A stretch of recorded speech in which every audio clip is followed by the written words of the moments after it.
And at number 10, Janet Jackson. Janet Jackson is easily the celebrity with the worst track record relating to the Super Bowl. In 2004, she had the honor of leading the halftime performance, but she made the biggest mistake of her life and invited Justin Timberlake to perform with her. This incident was so bad it coined the term wardrobe malfunction. While her and Timberlake were performing the song Rock Your Body, Justin reached over and ripped her shirt, exposing her bare breasts to everyone watching live. Over 540,000 complaints were filed after the incident, and CBS was even fined for allowing it to appear on TV. Following the mishap, Jackson was banned from attending the Grammys that year, and all the world could talk about was Janet Jackson, even though Timberlake completely caused the malfunction. Watching the performance back now, it's clear that the moment was staged, we're just not sure where exactly it went wrong. It was rumored that he was supposed to pull back the top part and expose just the red lace bra she was wearing underneath, but obviously he ripped off too much. Jackson's career has really never recovered following the event. And at number 9, Justin Timberlake. Justin Timberlake's career totally took off after the Super Bowl incident, and it was a minor bump in the road for his career. Thankfully, he has gotten some repercussions recently. In 2021, after the release of Framing Britney Spears, the world got to see how badly the media treated her. One portion was the fact that Timberlake accused her of cheating in his Cry Me a River music video, and spoke about their intimate life when that was not something that she wanted to do. Janet Jackson was also brought into this conversation, and people were angry he took zero accountability for hurting them both. He responded with an apology note on Instagram, but it was not accepted. In 2018, Timberlake hosted the Super Bowl himself, which is insane considering he is the reason for the malfunction. During that performance, he did a Prince cover and decided to include a huge Prince display during the performance. Prince's family did not like this, and he got tons of backlash for disrespecting Prince's wishes. In at number 8, Katy Perry. Katy Perry headlined the halftime show in 2015 and put on a bright and colorful performance, as expected. During the show, she brought out other performers like Lenny Kravitz and Missy Elliott. But after it was done, all anyone could talk about was Perry's backup dancer, who became memed as the left shark. During the performance, Perry had two giant sharks behind her dancing while she sang Teenage Dream, but the left one caught everyone's attention because the shark was off cue the whole time and looked to be falling behind. The shark even became one of the year's top Halloween costumes. After the performance, everyone wanted to know the full story behind Left Shark, so the dancer inside the costume, Brian Gaw, shared his side. He had been dancing with Perry for 5 years beforehand, and he said that he felt the performance was up to interpretation, so he decided to play a different sort of character as the goofy shark who did not know what he was doing, and clearly he played the role perfectly. And at number 7, the Red Hot Chili Peppers. In 2014, Bruno Mars ran the halftime show and decided to bring out the Red Hot Chili Peppers as one of his guests. The band and Mars performed Give It Away, and everyone loved it. However, during the performance, fans on TV realized that the bass and guitars were not plugged in, making it clear it was not actually a live performance. The band started to get tons of backlash, and people were angry that they did not play live as they claimed they would. The bassist later made a statement which revealed, quote, "When we were asked by the NFL and Bruno to play our song Give It Away at the Super Bowl, it was made clear to us that the vocals would be live, but the bass, drums, guitar would all be pre-recorded." The band's guitarist also doubled down, revealing that every band in the last 10 years has also performed to a recorded track, because there is way too much room for error with a real live performance, and they don't have time to deal with any problems. And at number 6, Maroon 5. The 2019 Super Bowl was fraught with scandal. That year, Colin Kaepernick decided to kneel for the national anthem instead of stand, and it became a political war between those who supported him and those who did not. During the season, the NFL made the controversial policy to ban the protest, which many felt was silencing Kaepernick and others that joined him. By the time the Super Bowl came around, no big star wanted to affiliate themselves with the NFL. A number of performers were asked to lead the halftime show, but all refused, until Maroon 5 and Travis Scott agreed. Even before it was announced that they agreed to do the show, thousands of people signed a Change.org petition calling on the group to drop out. One comment on the petition read, quote, "Kaepernick risked his career to take a knee for equality, and the NFL punished him for it. Until the league changes their policy and supports players' constitutional right to protest, no artist should agree to work with the NFL." Amy Schumer even tweeted for the group to reconsider. Maroon 5 responded by saying, quote, "I'm not in the right profession if I can't handle a little bit of controversy. It is what it is. We expect it. We'd like to move on from it." Number 5, we have Chevy Chase. Hopes were definitely high when Chevy Chase was asked to host the 1988 Oscars, as the year prior he shared the stage with Goldie Hawn and Paul Hogan. And he did such an amazing job, so you would think that he would be able to host the award show by himself, but that just wasn't the case. Now, you know when a host opens a show saying, "Good evening, Hollywood phonies," you're definitely not in for a good night. And it just seems like Chevy, as the host that night, just kept dragging it on, and everyone watching was just praying it would all be over soon. Especially when he realized his jokes weren't funny anymore and they weren't getting laughs. He just turned to this gross humor, and it made us all cringe. Chevy got to the point where he was just acting completely ridiculous, scandalous, like when he dropped his pants when Paul Newman took the stage to present the award for Best Actress. And when that didn't get the laughs he was hoping for, he just made some bad ad-libbing attempts, and he was seen picking his nose and sneezing into his hand, and that just wasn't funny. Number 4, Donald Duck. Now there's probably a reason when you think of Disney characters, you never think of Donald Duck, and that's probably because he completely butchered the 1958 Oscar ceremony. So Donald Duck wasn't the only one who hosted the ceremony, as there was a handful of hosts that year. But it was Donald Duck's hosting abilities that definitely caused a huge amount of disappointment to come from viewers watching the show. So 1958 was a big year for the Oscars, as this was the first time the show had ever been broadcasted live. The Academy also sponsored the event, so that meant there was no commercials, meaning they had to hire multiple hosts as nobody really had the time to take a break. Being that there was already 5 other hosts, you would think they would be able to handle things on their own, but the Academy was still trying to figure out how to throw something extra in there for us, so they decided Donald Duck. Maybe it's because they felt like they owed the fictional character a spot due to him being a former Oscar winner, or maybe they were just a little ahead of their time and wanted to get edgy by featuring a host who doesn't wear pants. But honestly, they probably should have known better, and it would have gone better if Mickey hosted the event instead. Number 3, Rob Lowe. After Rob Lowe's performance, it made a lot of sense to why the Academy decided to stick to a host-free format for years, as it was an attempt to make sure other award shows didn't turn out to be a complete nightmare like the show did in 1989. When Grease producer Alan Carr was put in charge of delivering an opening number, not only would he have Snow White in it, but also Rob Lowe. And when they took the stage, Rob would go on to sing and flirt with Snow White throughout the entire performance, but it also didn't help that he was introduced as Disney's character's blind date. Later, Disney's president, Frank Wells, would call out the Academy for this poor performance, and he would tell them that he was extremely unhappy for what they did with Snow White's character. Rob also would tell the New York Times, "Look, the Academy asked me to take the role, so I was a good soldier and did it. You can't be your own manager and agent and soothsayer. You have to take risks."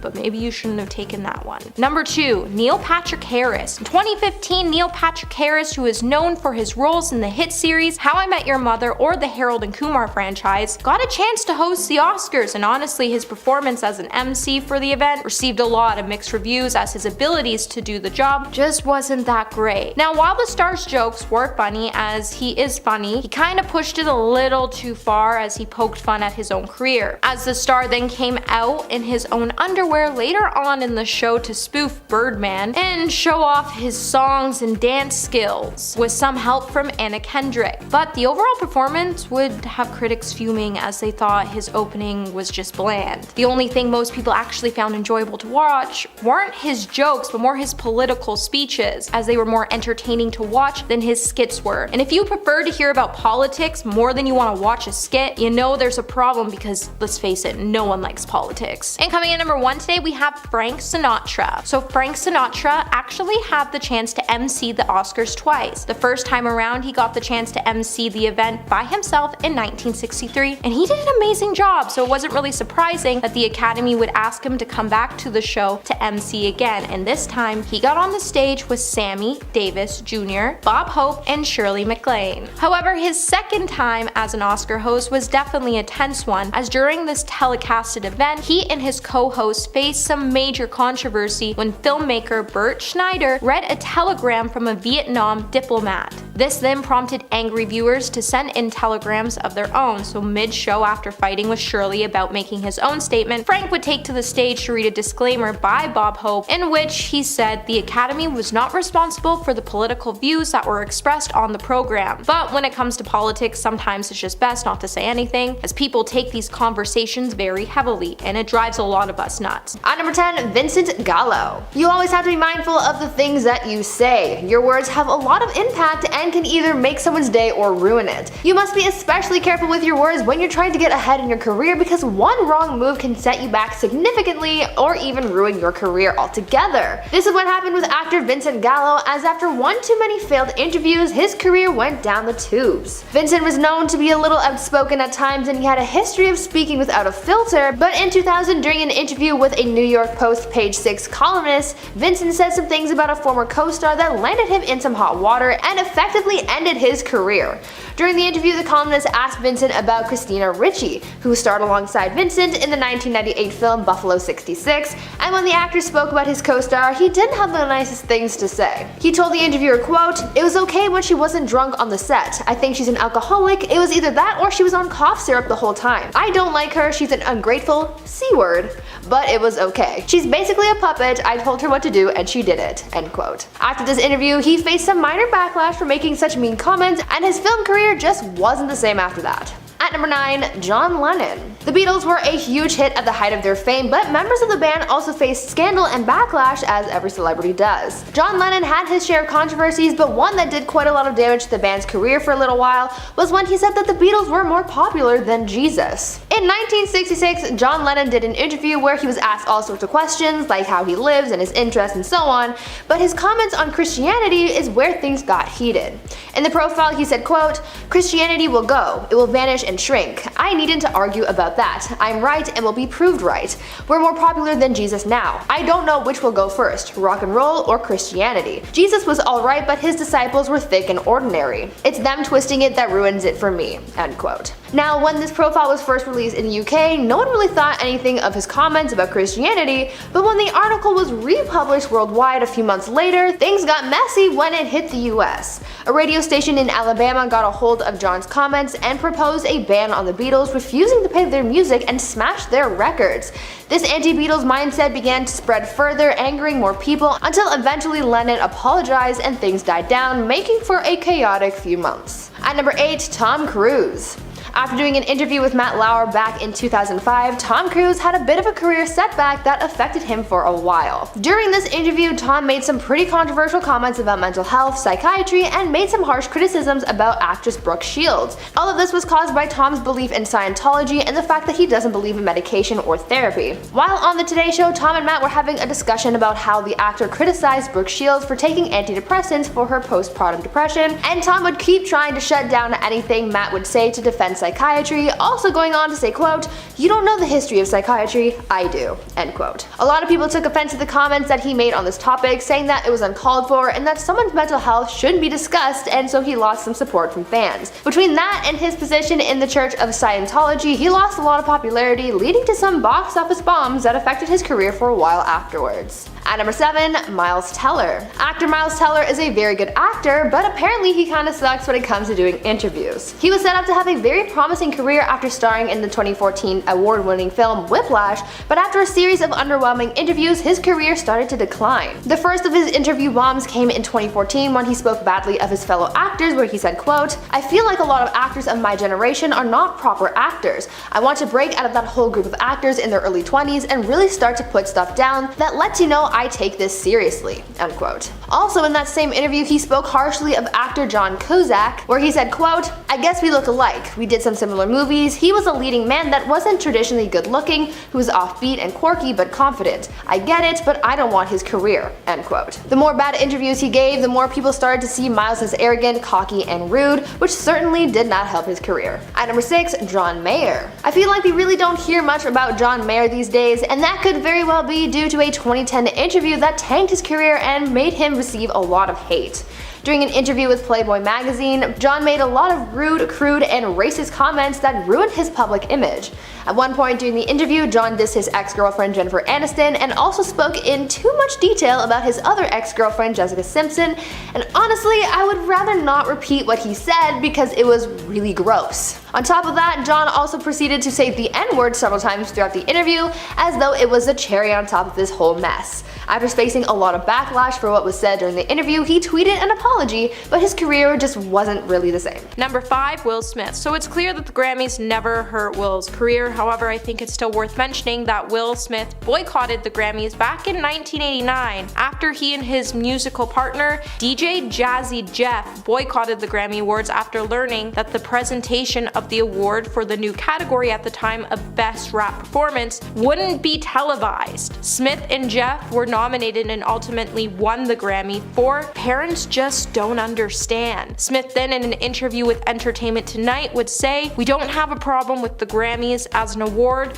or the Grammys as an institution. We just had a problem with the 1989 design of the award show. We chose to boycott. We feel that it's a slap in the face." He then told the LA Times after winning he was more than happy to accept it, before adding that he wasn't happy as he could have been, as the presentation was not televised and distracted him from the excitement of the award. Now, it's no lie that Will Smith will boycott shows that he sees problems with, and the Grammys have clearly not changed since. Number 4. Trevor Noah. During the 2022 Grammys, Trevor Noah would make a pretty controversial speech after he decided it was a good idea to address the Will Smith Oscar slap during his introduction. During the ceremony, Trevor went on to say, "We're going to be listening to some music, we're going to be dancing, we're going to be singing, we're going to be keeping people's names out of our mouths." With the Grammys and the Oscars only just being days apart from each other, it really wasn't the time or the place to make fun of such a hurtful incident, especially since no one should ever condone violence or make fun of it. Not to mention, Will also started to go through a really tough mental health crisis after the incident, and he chose to quit the Academy as a result of his actions. However, the world just keeps making such a heavy topic a joke, and that's not okay. Number 3. Justin Timberlake. Both Janet Jackson and Justin Timberlake were under fire after a planned costume reveal during the Super Bowl halftime show didn't go exactly the way they thought it would, after Justin accidentally ripped Jackson's costume and revealed her chest on camera. Just weeks later, both Timberlake and Jackson were asked not to attend the Grammys unless they agreed to apologize on stage. Jackson had been part of a planned tribute to Luther Vandross, while Justin had been nominated for several awards and was also scheduled to perform. Justin ultimately went on to apologize, however, Miss Jackson declined the invitation, so as a result, Jackson ended up being cut from the tribute, while Justin went on to take home an Album of the Year and Best Vocal Pop Album. During his speech, he also decided to bring up the event again, maybe to embarrass Janet, when he apologized for offending his fans in the Academy. Number 2. Milli Vanilli. Milli Vanilli, a duo composed of Robert Pilatus and Fab Morvan, hit the music scene with their hit album Girl You Know It's True.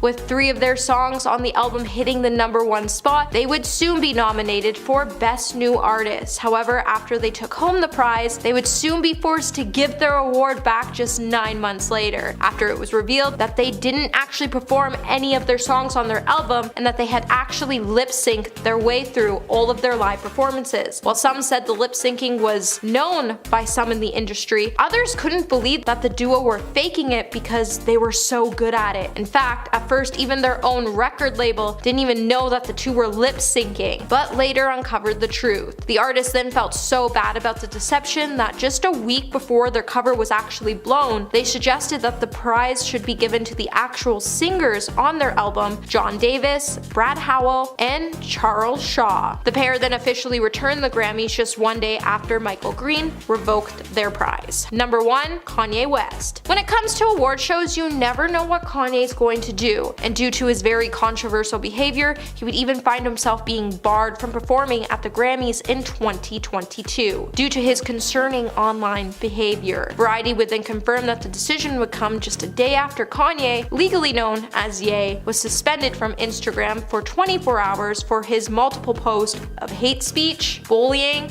and harassment. Trevor Noah, the comedian and Daily Show host, then criticized the post Kanye made about his ex-wife Kim, to which Kanye would respond by using a racial slur before deleting the post. The decision the Academy made to drop West wasn't really unexpected. However, the veteran rapper The Game, who collaborated with West on a recent single with a Pete Davidson trolling video, would say, "Time and time again they show us that they want to steal the culture and not allow you to ever be their equals." However, with Kanye spewing so much hate, it had nothing to do with culture, but more to do that they didn't want him to use their platform to spew more hate, because these events are about joy and celebrating and not hurting others. Coming in number 10 today, we have Lea Michele. It's fair to say that Lea Michele is a celebrity whose reputation precedes her. The star who shot to fame after landing the lead role as Rachel Berry in Glee back in 2009, and since she's been the center of several scandals. girls. Recently, during her appearance on The Tonight Show, after the show aired, she would spark some fresh backlash after she could be seen moving Sadie Sink out of the way so she could take center stage. When Leah was announced on the show, she would walk onto the stage and she would briefly touch Sadie's arm before reaching across to shake Jimmy's hand. Even though Trake was closer to her than Jimmy, she stepped forward to shake his hand and awkwardly stood in front of Sadie until Sadie decided to move aside to give Leah her spot. In addition, soon after the introductions, Jimmy told Sadie to take a seat on the right of him and Leah to the left, and Sadie had to take a step back to accommodate Leah before crossing over to the stage so she could get to her designated spot. The situation did not go unnoticed, as soon fans would start to praise Sadie for being humble by the way she reacted to Leah's disrespectful and immature attitude. Number 9. Emma Roberts. Back in 2017, podcast host Jane Hunt and Robert Ackerman sparked a viral rumor that actor Lea Michele can't read or write. Since the podcast, fans have been pointing out moments that prove the actress couldn't read, and up until now it's pretty much just been a huge speculation. However, during an episode of Watch What Happens Live with Andy Cohen, Emma Roberts decided to play coy about whether her friend Lea Michele could read, and by doing so, she would reveal that the rumors are actually true. During the interview, Andy Cohen would say to Emma that the biggest misconception people have about Lea Michele is that she can't read. Instead of shutting down the rumor, Emma decided to skirt around the question with a joke and said, "Well, we've not been in a book club together." While Michelle did try to confirm in a tweet back in 2018 that she can actually read, Emma's joke would definitely prove otherwise. Even though Emma did try to keep things sweet and try to offer some sweet support to her friend by shouting out her Broadway show, the part about Leah not being able to read definitely didn't go unnoticed. Hey my little peaches, are you liking this video so far? If so, don't forget to give it a thumbs up and subscribe to the channel. Coming in number 8, we have Whoopi Goldberg. 2022 was filled with controversy for Whoopi Goldberg as she continues to rebuild her image in the spotlight. It appears that the crew at the ABC daytime favorite show has appeared to be lending a helping hand towards the star. On January 4th, joined by her former talk show members on an episode on The View, she took the spot of the moderator on the show, meaning she was in charge of teeing up links and starting debates and conversations. But Whoopi's prominence on the show didn't stop there, as an insider would soon reveal that the crowd was also encouraged to cheer her on the loudest. As the crowd was warmed up by comedian Regina DeSico, specifically, she told everyone to give a loud applause to Whoopi and then continue clapping for the other host. It seemed like the crew wanted Whoopi to get a standing ovation to make her feel like she was the star of the show. She also carried herself as if she had all the authority on the show, and she even was seen talking over the other co-hosts and interrupting them, which isn't exactly a great way to start her comeback. But if someone has to encourage the crowd to cheer for you the loudest, it's a pretty clear sign that your time in the industry is almost up. Number 7, Chris Harrison. Chris Harrison's time away from the Bachelor franchise has really started to take a toll on him. More than a year after he defended a contestant's previous racist behavior in an infamous extra interview, the TV personality has finally addressed all the controversy in a debut episode of the most dramatic podcast ever. In the episode, he would say, "I think I need time to figure out what I want to say. How I felt that mistake doesn't reflect who I am or what I stand for." While his extra comment marked the beginning of his Bachelor downfall, Chris has been left feeling heartbroken, gutted, and embarrassed, and he stated that the backlash took a toll in more than one way. In the podcast, Chris would also state that his comments made him feel sick and worry about his children, loved ones, and family, and since he decided to step down from his role on The Bachelor, he hasn't been able to watch the show, but he has been keeping an eye on the ratings and believes the show is declining in ratings because he's no longer on the show, and that hurts him a bit. Number 6, Sam Smith. Rumor has it that Adele and Sam Smith may have more in common than just their heavenly voices, as fans are speculating that they are actually the same person. During an episode of the Drew Barrymore show, Sam would reveal the craziest rumor they've ever heard about themselves, and it was that they were actually secretly the Hello singer in drag.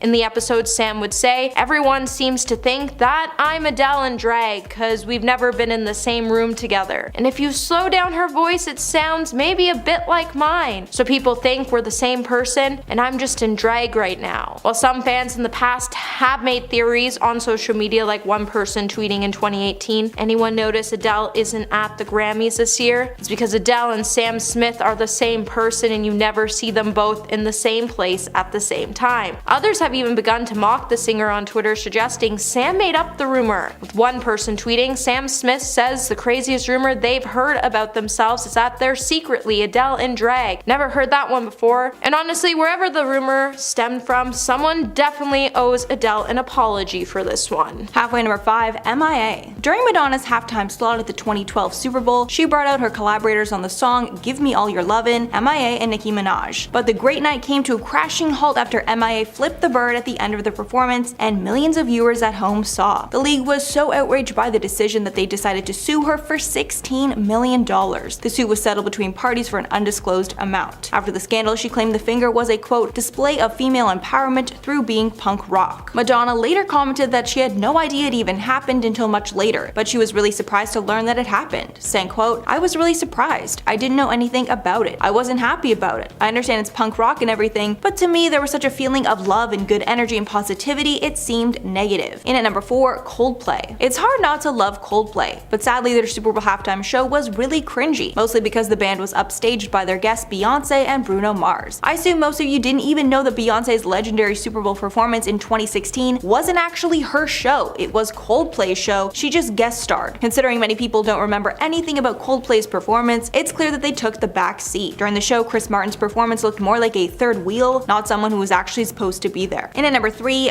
Fergie. In 2011, Fergie and the Black Eyed Peas hosted the Super Bowl halftime show, and they brought out special guest Slash during the performance. In between performing Black Eyed Peas songs, Fergie and Slash performed a rendition of Sweet Child of Mine. That had fans in uproar. As we know, Fergie likes to put her own spin on classic songs, but this one was not received well. It was the third song in an 8-song set list, which Rolling Stone described as the worst Super Bowl halftime show of all time. This was not the last time a rendition of a song went horribly wrong for Fergie though. A few years later, Fergie took to the NBA stage to perform the American national anthem, and it was so bad we've really never heard from her since. In at number 2, Indiana Jones. If you were too young to remember this happened, I'm so sorry I'm gonna remind you, because it was an epic disaster. In 1995, Disney unveiled its Indiana Jones Adventure Temple of the Forbidden Eye ride, and they felt the best place to promote this new ride was at the 1995 Super Bowl halftime show. Disney came on board as the producer of the show, and it was pretty goddamn strange. The 11-minute show was somewhat of a musical theater performance. First, we see Patti LaBelle lip-syncing to a random song, then Indiana Jones and Marion Ravenwood show up via parachute and have to fight their way through a horde of ninjas for some reason. Then they grab the Vince Lombardi trophy and run away. Then the performers all sing Can You Feel the Love Tonight, which kind of felt like a strange choice. Thankfully, there was no mishaps during this performance, but we're glad something like this did not happen again. And finally, at number 1, Elvis Presto. Yes, you read that right. During the 1989 Super Bowl, there was an Elvis Presley impersonator that stole the show for all the wrong reasons, even though it was a great game. And the San Francisco 49ers edged out the Cincinnati Bengals 20-16 to win the event. All anyone could talk about the next day was Elvis Presto. For the halftime show, the NFL got a 1950s musical group led by a magician dressed as Elvis Presley to perform. This fake Elvis performed a magic trick for the crowd, which was deemed, quote, the world's largest card trick. Coca-Cola and NBC also presented the performance in 3D, and viewers could pick up a pair of 3D glasses before the event. The end result was a strange performance and a 3D show on mass scale. Stay at number 10, we have Chris Rock. Not only did Chris Rock destroy his career in 2022 with his horrible Oscar hosting job, you think the Academy wouldn't have hired him to host the ceremony, as back in 2005 he had another pretty controversial show, as not only did he make a comment about straight black men never watching the Oscars only a month before the show, he actually tried to cover it up by stating the LGBTQ community only watches the Tonys, which would cause a handful of people to call the star out and urge the Academy to replace him as the host that year. But still, the show went on with him as the host, and to be honest, his opening monologue just wasn't even that funny, and his whole performance was just really bland and loud. And if things couldn't get any more worse, later in the night things got extremely awkward as Chris went on to make a comment about Jude Law when he said, "You want Tom Cruise, and all you get is Jude Law." The statement didn't sit well with a few people in the crowd, and when Sean Penn then took the stage to present Best Actress, he would then tell Chris Chris Rock off and say that Jude was one of the generation's finest actors. Number 9. Anne Hathaway and James Franco. If one thing's for sure, Anne Hathaway doesn't deserve to be on this list today, but because she had to MC with James Franco and he failed at his hosting job, she unfortunately has to be on this list today. From the very beginning of the night, it looked like James just didn't want to be up on the stage and he was waiting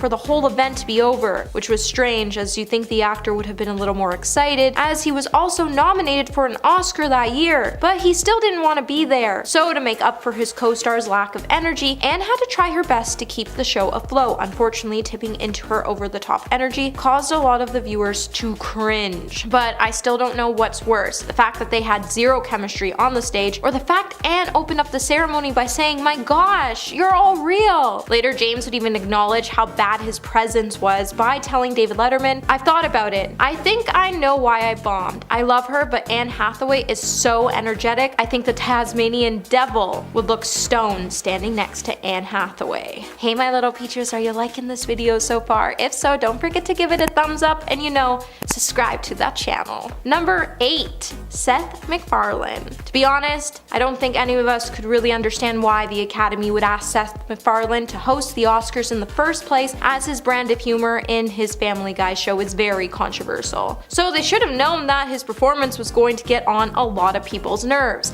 Now, Seth definitely proved that he could sing when he performed in his opening number, but he chose to do it in such a controversial way as he decided to write a very misogynistic set that revolved around seeing actresses who have stripped down on scene for their roles, as Seth went on to sing about how he has seen certain actors' chest. He then went on to mention everyone from Meryl Streep and Naomi Watts, and you could see their faces all fall in the heartbreaking slow moment. He also enlisted an entire choir of men to help him humiliate the woman he named in his song, and when the cameras finally panned over to Charlize Theron, her unimpressed face would say it all. Not to mention, he also went on to make jokes about how women were getting themselves sick just so they could stay in shape for the award show, as well as cracking jokes about the infamous Rihanna and Chris Brown altercation, which just wasn't cool. Number 7.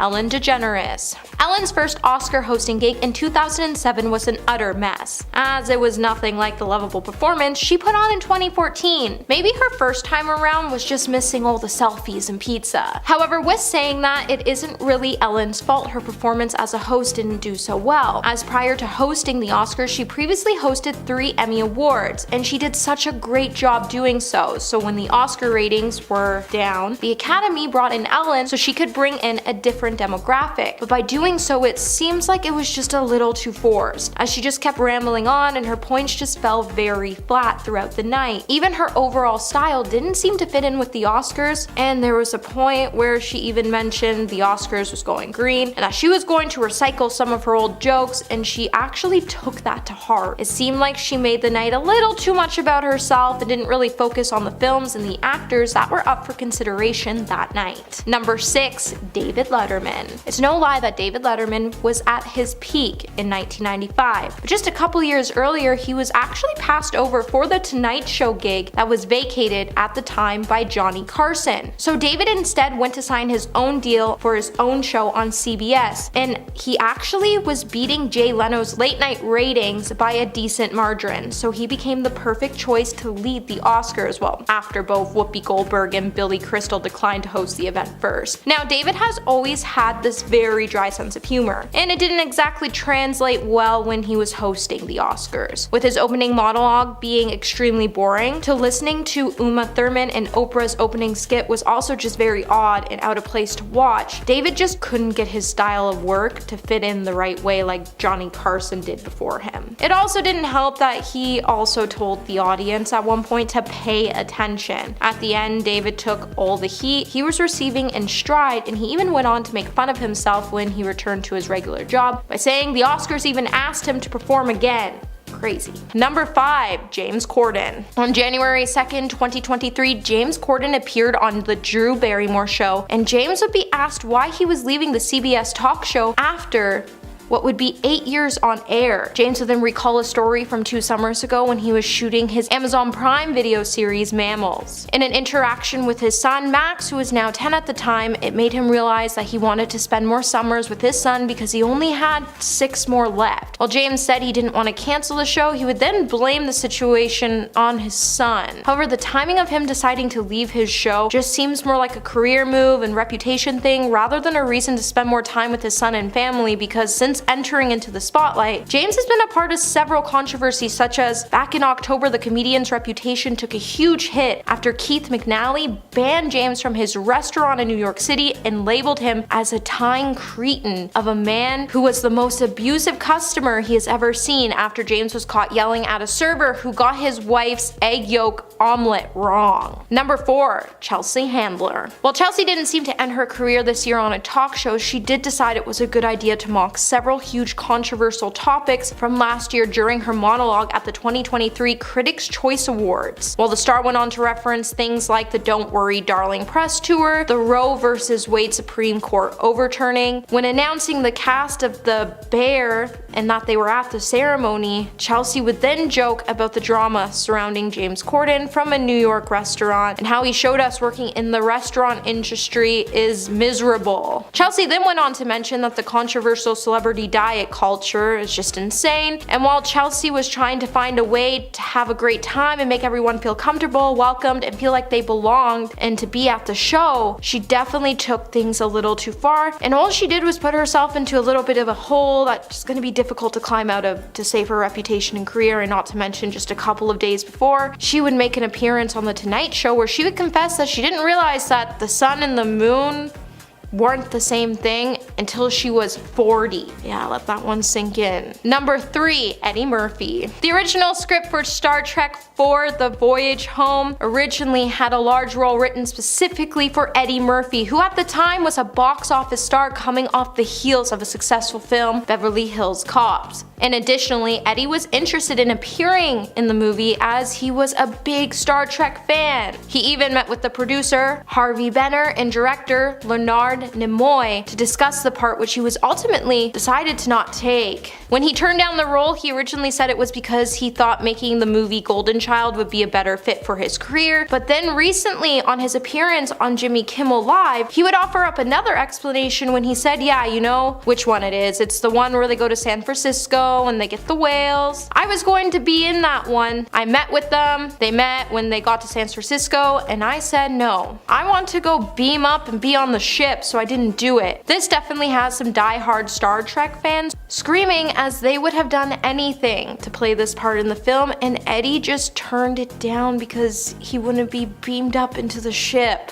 Number 2, Prince Harry. On January 8th, Prince Harry made his very first TV appearance since his highly anticipated memoir Spare was leaked. In a pre-recorded interview with the British anchor Tom Bradby, Harry would address some of the most explosive claims in his book that included his confession to taking substances and his fractured relationship with his family. While the star said he was grateful to have the chance to tell his story in his memory and said he'd still be part of the royal family, he wouldn't have had the opportunity to share this story. Many fans of the royal family have stated that Prince Harry definitely should have kept this book hidden in the closet with his dirty laundry, as he and Meghan have been slammed by newspaper columns and the media for a slew of lies that have caused them to mock the royal family as they try to move on and claim to live their own lives. Which has left us all to wonder when this is all just going to stop. Family feuds happen and it's normal. What's not normal is that you bring your family drama to the light and try to claim they wronged you without bringing any key facts to your story. Like, how do we know it's true at this point? And coming in number 1 today, we have Piers Morgan. Seems like Piers Morgan doesn't know how to stay out of the hot seat, as recently he would find himself surrounded by controversy once again, as this time he chose to go against the Queen of Pop after Madonna posted a video announcing her next tour. Morgan on his Talk TV show then said that Madonna, who is 64 years old, is a hot mess, and he even went out of his way to express that she should be put out of the pasture. He also took the opportunity to criticize the fact that she still tries to be a foxy kitten even though she's over 60. After his show, he then decided to bring his rant to Twitter, where he said he thinks Madonna has become the biggest cringe-making fiasco in the entertainment world. Fans definitely weren't happy with Morgan's words and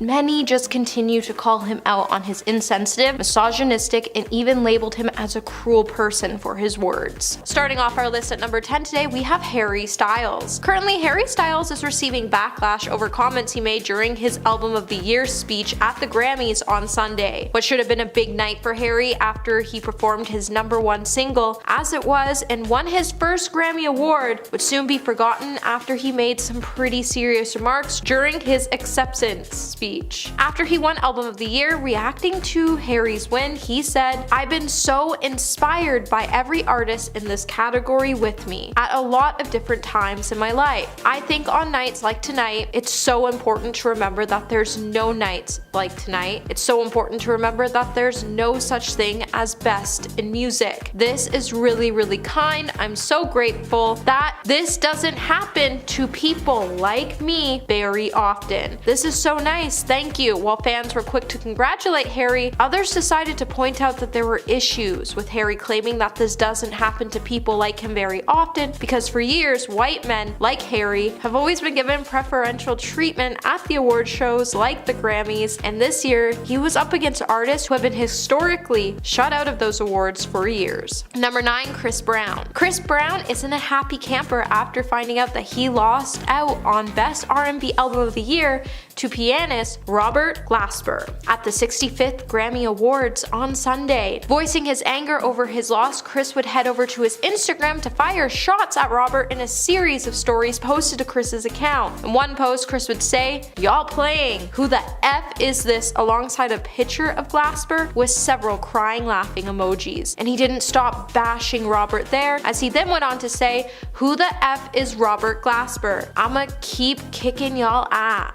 Respectfully." Robert, who has written and produced albums for hitmakers including Kendrick Lamar and Mac Miller, has received 12 nods across 8 categories throughout his entire musical career. Chris wrapping up his roasting session against Glasper would prove that he's just a sore loser when he said, "I gotta get my skills up, I'ma start playing the harmonica." The internet would then start to call out Chris Brown, and one person on the internet even pointed out Chris Brown having no idea who Robert Glasper is and proceeding to come for him perfectly explains why his music hasn't grown or matured in the last 15 years. Coming in number 8, we have Quavo and Offset. It's now been reported that Quavo and Offset allegedly got into a fight backstage at the Grammys just before Quavo took to the stage to play tribute to Takeoff. TMZ would then report that sources have confirmed that the two rappers even had to be pulled apart. Apparently, in the beginning, the Grammy producers reportedly asked Offset to play tribute, but Quavo stopped that from happening. Sources then added it wasn't Offset who started the fight on Sunday. Quavo then ultimately took the stage alone to perform his song Without You during the show's Memoriam segment. The song arrived last month, and it is about the late rapper who fatally lost his life on November 1st at the age of 28 in Houston. Prior to Takeoff's passing, the rapper released a collaborative album with Quavo. While rumors at this time were circulating that the Migos had broken up, it's unclear at the time if the group was just simply taking a hiatus. Takeoff would then give more of an uncertain response by saying, "Only time will tell, we always will be family now, that ain't gonna change." However, if one thing's clear, he would have definitely been disappointed in Quavo if he knew he shut out Offset from remembering his legacy as well. Number 7, Nicki Minaj and Latto. Back in October, first round of voting for the Grammys would be announced, and with the awards in process, it started to stir up some major controversy in the hip-hop world and beyond. A feud between Nicki Minaj and Latto broke out into the open after Nicki said she felt like the Recording Academy was showing a bias towards Latto in a way their work was being categorized. As the Twitter war between the two started to heat up, Nicki would even call the newcomer an entitled Karen, and Latto would return the fire by saying Nicki was a 40-year-old bully acting in a way unbecoming of her age and stature. She then referred to Nicki as my idol turned rival, and then the conversation quickly turned nuclear when the rapper said, "Super freaky grandma is married and related to an effing R. You ain't gonna bully me, B, my idol turned rival. Now you hatin'." While Nicki went to delete the tweets, Latto has kept them up, and it highlights that you can ruin your career before the Grammys even get started. It also shows that women need to stop going after other women coming up from under them.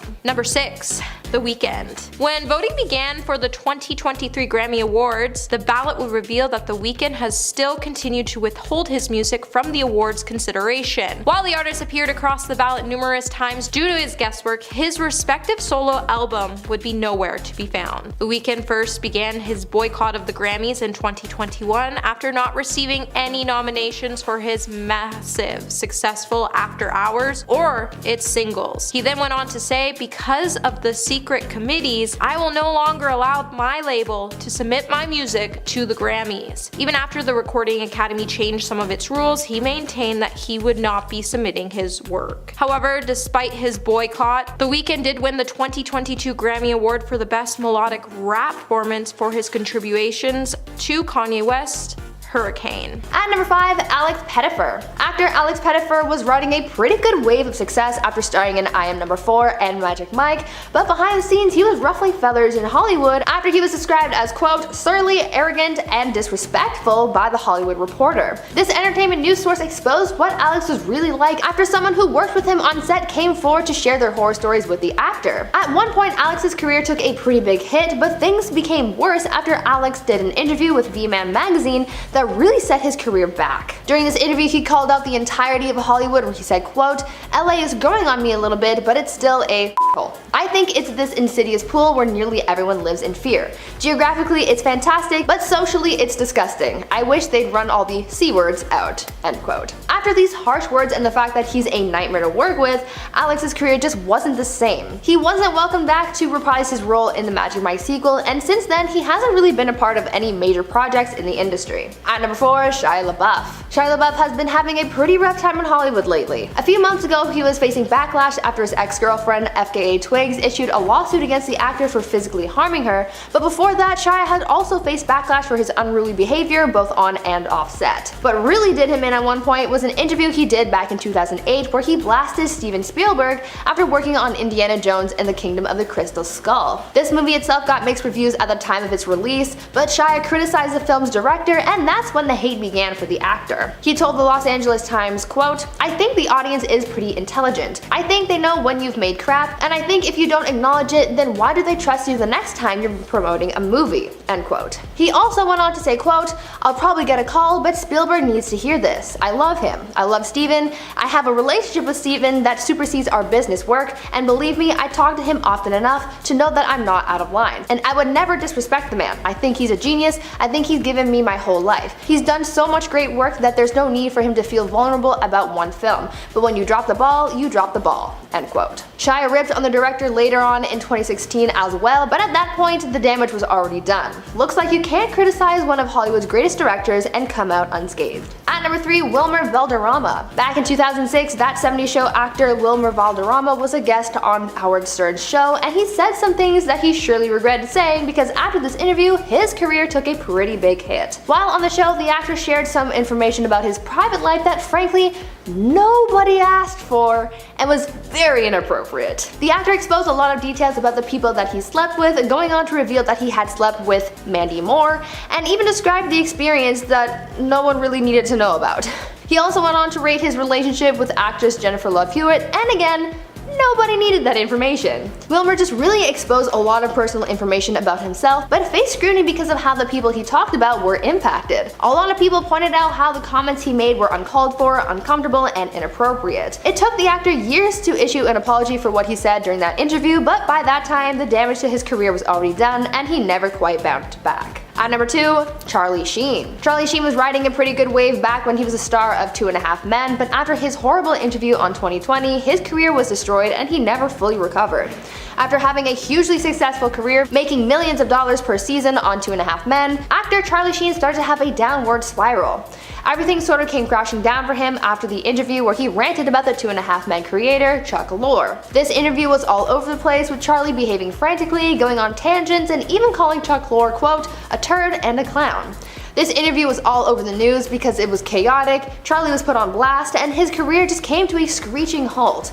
Not only that, but as a result of the comments Charlie made during the interview, he was fired from 2.5 Men, and that was a pretty big deal since this is how he was pulling in so much money. The actor pretty much hit rock bottom after that and never really made his return. And finally at number 1, Megan Fox. Megan Fox is only now starting to make her way back to Hollywood after she was essentially blacklisted from the industry after she faced backlash for speaking badly about Michael Bay in an interview. Megan criticized the Transformers director during a 2009 interview with Wonderland magazine when she was asked about what it was like to work with Michael Bay. In response to the question, Megan told the source, quote, "He's a nightmare to work with, but when you get him away from set, he's not in director mode. I kinda really enjoy his personality because he's so awkward, so hopelessly awkward. He has no social skills at all and it's endearing to watch him. He's vulnerable and fragile in real life, then on set he's a tyrant. Shia and I almost die when we make Transformers movies. He has you do some really insane things that insurance would never let you do." End quote. Because of what she said, Michael Bay fired her from future Transformers films and made Hollywood turn against her by telling them that Megan was a nightmare to work with. She had a hard time making it in Hollywood until recently when she came out to reveal the truth about how she was being treated in the industry. She's on her way back to Hollywood's good graces, but for a while there, her career was ruined. At number 10, we have Lady Gaga. Lady Gaga recently went viral across social media with a fake boomerang, and fans have been pretty confused, and majority of them have been roasting the celebrity hard over it. In a video, Gaga could be seen holding a piece of product from her brand while she was tucking her hair behind her ear, trying to mimic a boomerang effect. In the video, Gaga would also tell her fans to sign up early and gain 20% off of her House Lab products. Now, fans' comments have definitely been hilarious to read, with one fan saying she really put "I'ma put the boomer" in boomerang, and another fan would add that Gaga had actually done this on purpose to go viral with the advertisement.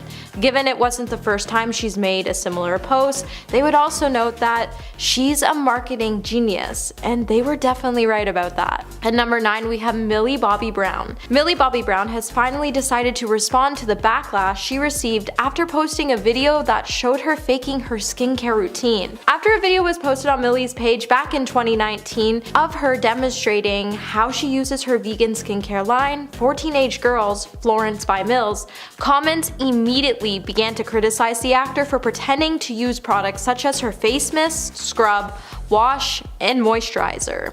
Fans were quick to call out the star for not using any of her products on her face, and some even noted she was still wearing makeup at the end of the video. Millie would later delete the video and would replace it with a note behind the process of her decision. Millie would go on to say, "I'm still learning the best way to share my routines as I get to know this space better. I thought doing a quick video of my replication of my personal process for the night was okay, but that's not how it was conveyed. However, if you hadn't had a chance to try her products yet, run out and grab some because it's pretty affordable and amazing." Hey Peaches, are you liking this video so far? If so, don't forget to give it a thumbs up. At number 8, we have Amber Heard. Okay, so Amber Heard never lied about using her own brand for promotion. However, she is still worth mentioning because she tried to lie about using Milani Cosmetics to win a court case. And Milani even called her out for her lies. During Johnny's and Amber's trial, Amber would claim that she would use Milani Cosmetics all-in-one correcting kit to cover up bruises. The only problem with her claims is that Milani's all-in-one correcting kit didn't launch until 2017.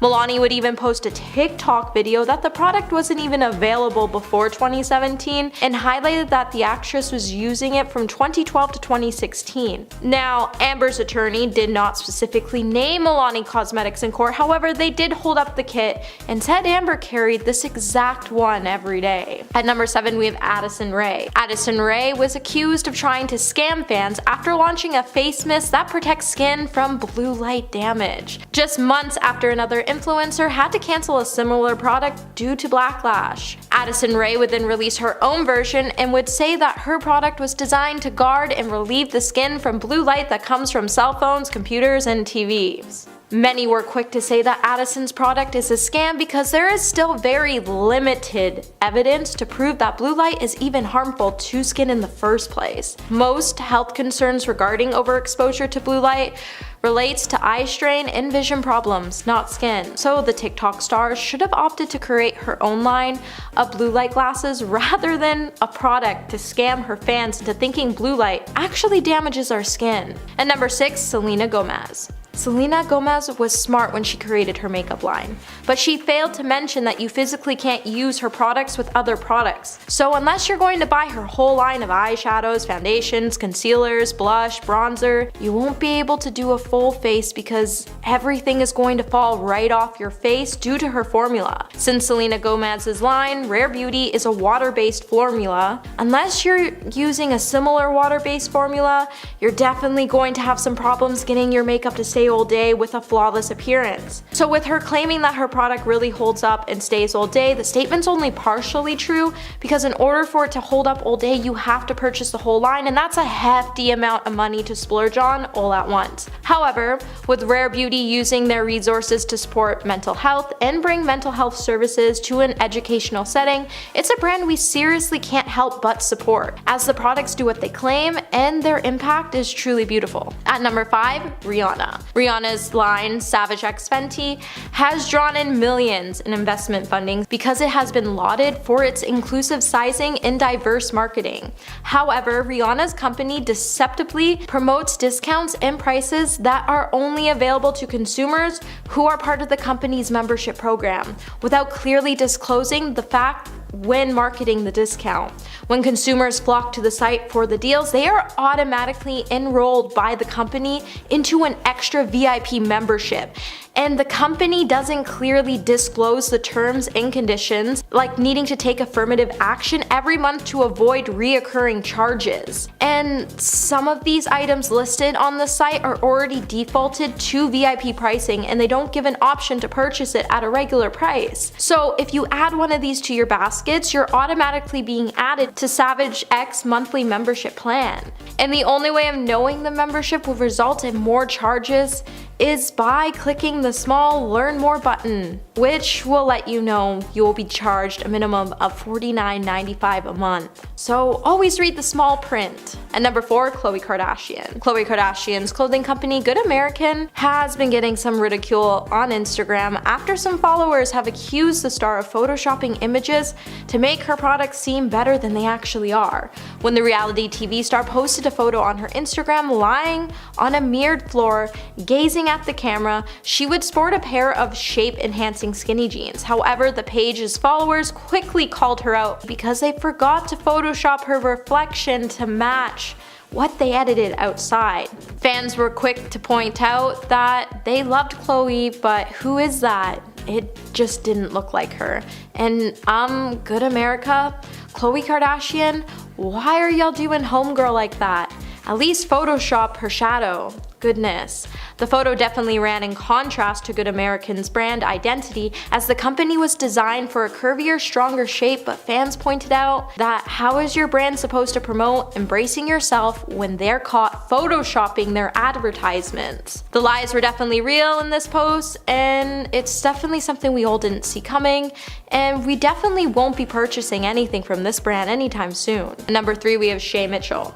Shay Mitchell was slammed by her fans for making a makeup remover ad. In an obviously staged Snapchat video, the actress and Biore ambassador posted a video to promote the beauty brand's makeup remover. In the video, Shay would begin the clip by pouring the liquid onto a cotton round while saying, "I have obviously tried my fair share of makeup removers, but these are by far my favorite." She would then attempt to demonstrate the product's ability to remove waterproof makeup by swiping the pad across her own eyes. However, when she proudly showed off the cotton round afterwards, her eyeshadow and mascara were perfectly intact. One user would even call out Shay by saying, "She ain't even rubbed her eye, I'm crying," and another would say, "Why is she reviewing a skincare product with a Snapchat filter on?" At number 2, we have Elizabeth Holmes. When the CEO of Theranos, Elizabeth Holmes, lied about her blood testing machine's ability to run thousands of tests with just a single drop, a journalist would later expose Elizabeth's lie in a scathing article on her company. Before it all came crashing down, Elizabeth had won the trust of corporations such as Walgreens and world leaders. Elizabeth's company's products technology simply didn't do what the company repeatedly told investors, clients, in the media. While Elizabeth and her team said the machine could run over 200 tests, it was actually only able to run about a dozen, and they were actually using equipment that was already available on the market. Yet Elizabeth would hide this fact from investors, and she would claim that the company used their own equipment. They would then go on to fake demonstrations to strike major deals with companies such as Walgreens, and they also faked demonstrations with investors and gave misleading information about the product's clinical trials. At number 1, we have Kylie Jenner. When Kylie Jenner claimed Kylie's skincare line was vegan, evidence would emerge to prove otherwise, and her fans would shortly come to call out the star for her lies. After fans discovered some ingredients in Kylie's line came from animals, fans would begin to slam Kylie for promoting her products as vegans when her products such as her toner and face wash weren't vegan at all. In her vanilla milk toner, it contains ingredients such as squalane, which is traditionally sourced from the livers of deep-sea sharks. Although this oil can be harvested from plants as well, Kylie's ingredient list doesn't specify where the oil is from. Fans have also pointed out that her foaming face wash contain ingredients which are sourced from castor sacs of mature beavers. Also, her vitamin C serum smells like a meat stick. Which makes matters worse is Kylie didn't even respond to the claims, so this brand definitely isn't vegan, so if you're vegan, don't use it. Starting off our list today at number 10, we have Barbie. Apparently for Margot Robbie, life in plastic isn't always fantastic, as the actress has revealed that her and her co-star Ryan Gosling, who plays Ken in the upcoming Barbie film, they weren't ready for the world to see them all dolled up in photos that went viral back last June. With Margot sharing on The Tonight Show that she was mortified of the photos when they were leaked to the press, she would also try to claim it was the most humiliating moment of her life. With both Margot and Ryan becoming the talk of the internet over the last year, with their photos being taken from set, featuring them wearing matching cowboy ensembles and roller skating down on Venice Beach in vibrant fluorescent outfits, with the actress trying to claim that she was hurting on the inside because hundreds of people were watching her. It would soon be known as a lie because many fans started to drop the fact that with the new Barbie movie dropping major Easter eggs that pretty much point out that the world is just an alternate dimension of the Wizard of Oz, and the fact any girl growing up's dream was pretty much to be a Barbie, it proves that if Margot really found the role that embarrassing, she probably would have just not taken on the project and passed it on to another talented actress who was willing to take the role if this was to fall into their lap. Number 9.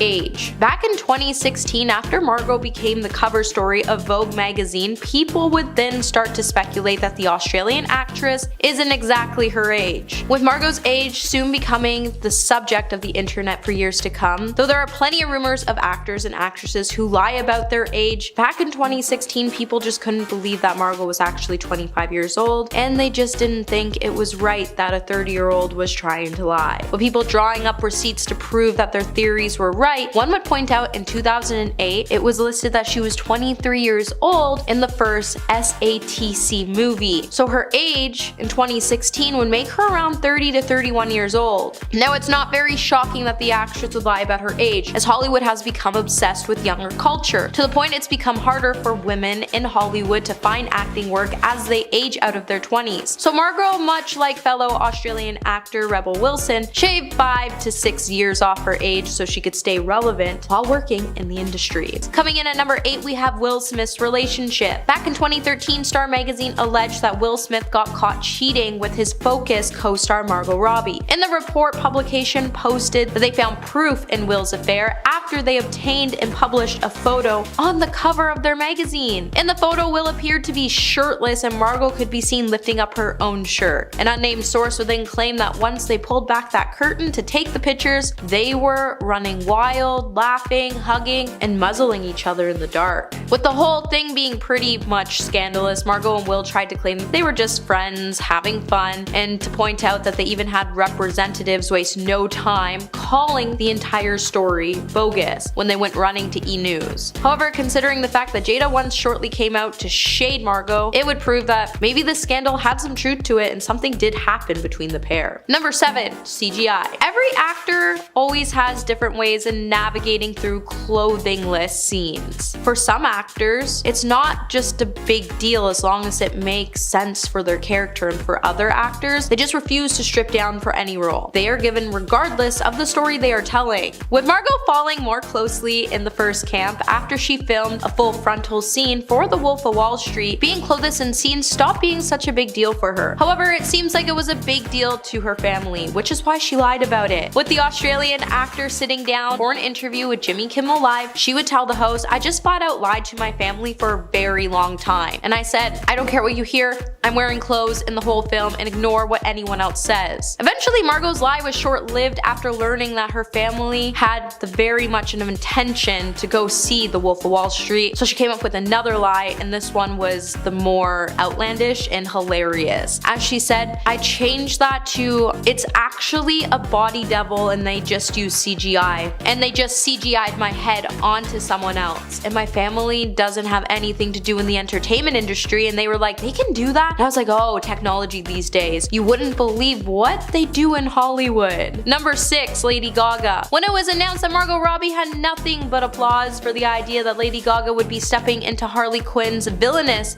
boots opposite of Joaquin Phoenix in The Joker 2, Robbie just couldn't keep her poker face when she came out to say, "It makes me so happy because I said from the very beginning, all I want is Harley Quinn to be like Macbeth or Batman, a character that gets passed from great actor to great actor." However, even while the actor may be saying these things in public and that it was such an honor for her to build such a strong foundation for Harley to now be one of those characters other actors can have a go at playing, and that she strongly believes Gaga will do something incredible with it, while the actor does believe Gaga will do an amazing job, she is furious on the inside that her time as Harley has pretty much come to an end, and now she has to play characters like Barbie just to stay relevant. To the point, inside sources have even revealed Margot is kinda hoping Joker 2 flops so she can convince executives to allow her to have another Harley Quinn movie and maybe bring Poison Ivy into the mix. Number 5. Box of Lies. When Margot Robbie made an appearance on The Tonight Show with Jimmy Fallon, her competitive side took on Jimmy and his box of lies. However, unlike other late night games experiences, she didn't come away anywhere near victorious. However, it turns out when it comes to lies, Robbie's actually pretty terrible, especially when she tries to come up with a really convincing lie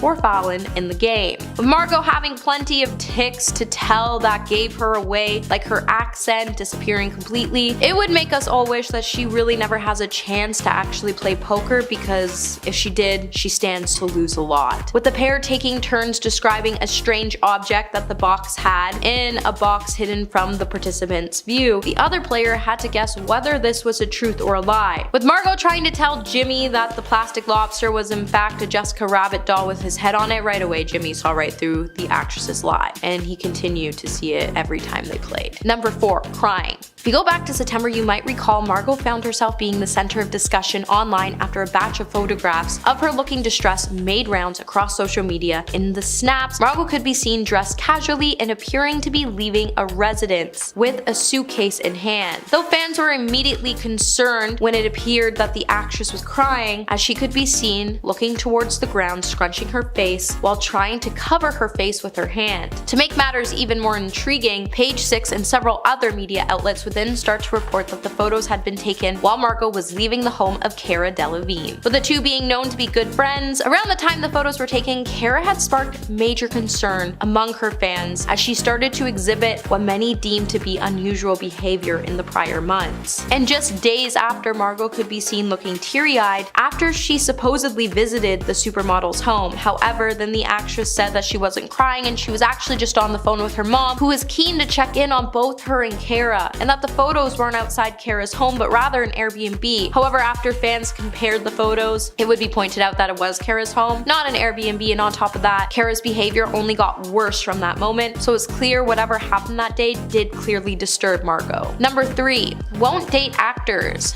Back in 2015, when Margot was on the cover of Marie Claire's March issue, in the accompany profile, she made a bold statement about dating fellow actors when she said, "I'm I'm officially off the market. I made a conscious decision not to date actors. But not because I hate actors, that's a nasty generalization to make, and that's not the case. People take such interest in your love life when you have a profile that it puts a lot of stress on the relationship. So two people with profiles, I figured it's just double the amount of scrutiny, and I'd like to avoid it at all costs. However, just soon after she made the statement, she was soon spotted kissing a Swedish actor at the Sundance Film Festival. With neither making a comment about the incident, while the actor may have packed on the PDA, it doesn't necessarily mean that they were a couple. However, it does prove that Margot is definitely willing to give an actor a chance. But I think we all know she probably just made this statement because she really wanted Will Smith, and he just couldn't stay away from Jada. Number 2, Prince Harry. Back in 2016, Margot Robbie would admit that she had no idea she was talking to royalty when she began chatting to Prince Harry at a Christmas party in London. The Wolf of Wall Street actress then started making headlines in December of 2015 after a media outlet started to suggest that she had been flirting with the British royal while attending model Suki Waterhouse's Ciroc Bash. Later, Robbie would then confess that she didn't know Harry was famous, let alone a prince, when they first bumped into each other. The unlikely new pals then had so much fun at the gathering that the stars all piled into a party photo booth towards the end of the night. With the actress first claiming that she didn't know it was him for about half an hour talking to him, the story just kept changing every time she spoke to someone new about the incident, especially when she started to claim that she didn't know he was famous, and then another time she tried to claim that she thought he was Ed Sheeran. Things just didn't really end up making sense, so it only makes sense that Margot was just keeping things coy so she could protect Harry's image. And coming in number 1 today, we have The Slap. Margot Robbie's role in the Wolf of Wall Street film made her into a household name, but in order for her to get the big initial role as Naomi, it wasn't simply a case of having an audition, as she had to do something outside the box to Leonardo DiCaprio to secure her place in the production. According to the director, in order for Margot to impress him, she actually went completely off script. When he said she clinched her part in The Wolf of Wall Street during our first meeting by hauling off and giving Leonardo a thunderclap of a slap on the face. Margot would then later speak about her tactics by saying she knew that she only had a small period of time to impress one of the world's most well-known directors and actors in the world, so she had to pull out all of her big moves. She then went on to say, "In my head I was like, you have literally 30 seconds left in the room, and if you don't do something impressive, nothing will ever come out of it. It's a once in a lifetime chance, just take it." So I just started screaming at him, he started yelling back at me, and he's really scary. I can barely keep up, and he ends it by saying, "You should be happy to have a husband like me. Now get over here and kiss me." After debating if she should walk over and actually kiss him, she actually walked over and slapped him and screamed "F you." Scared of what might just happen next, to her surprise, Leo actually told her to hit him again. And since she stated that she was really proud, she made the decision to hit the star. But honestly, I think we can all agree anyone would be scared to make such a move. Number 10.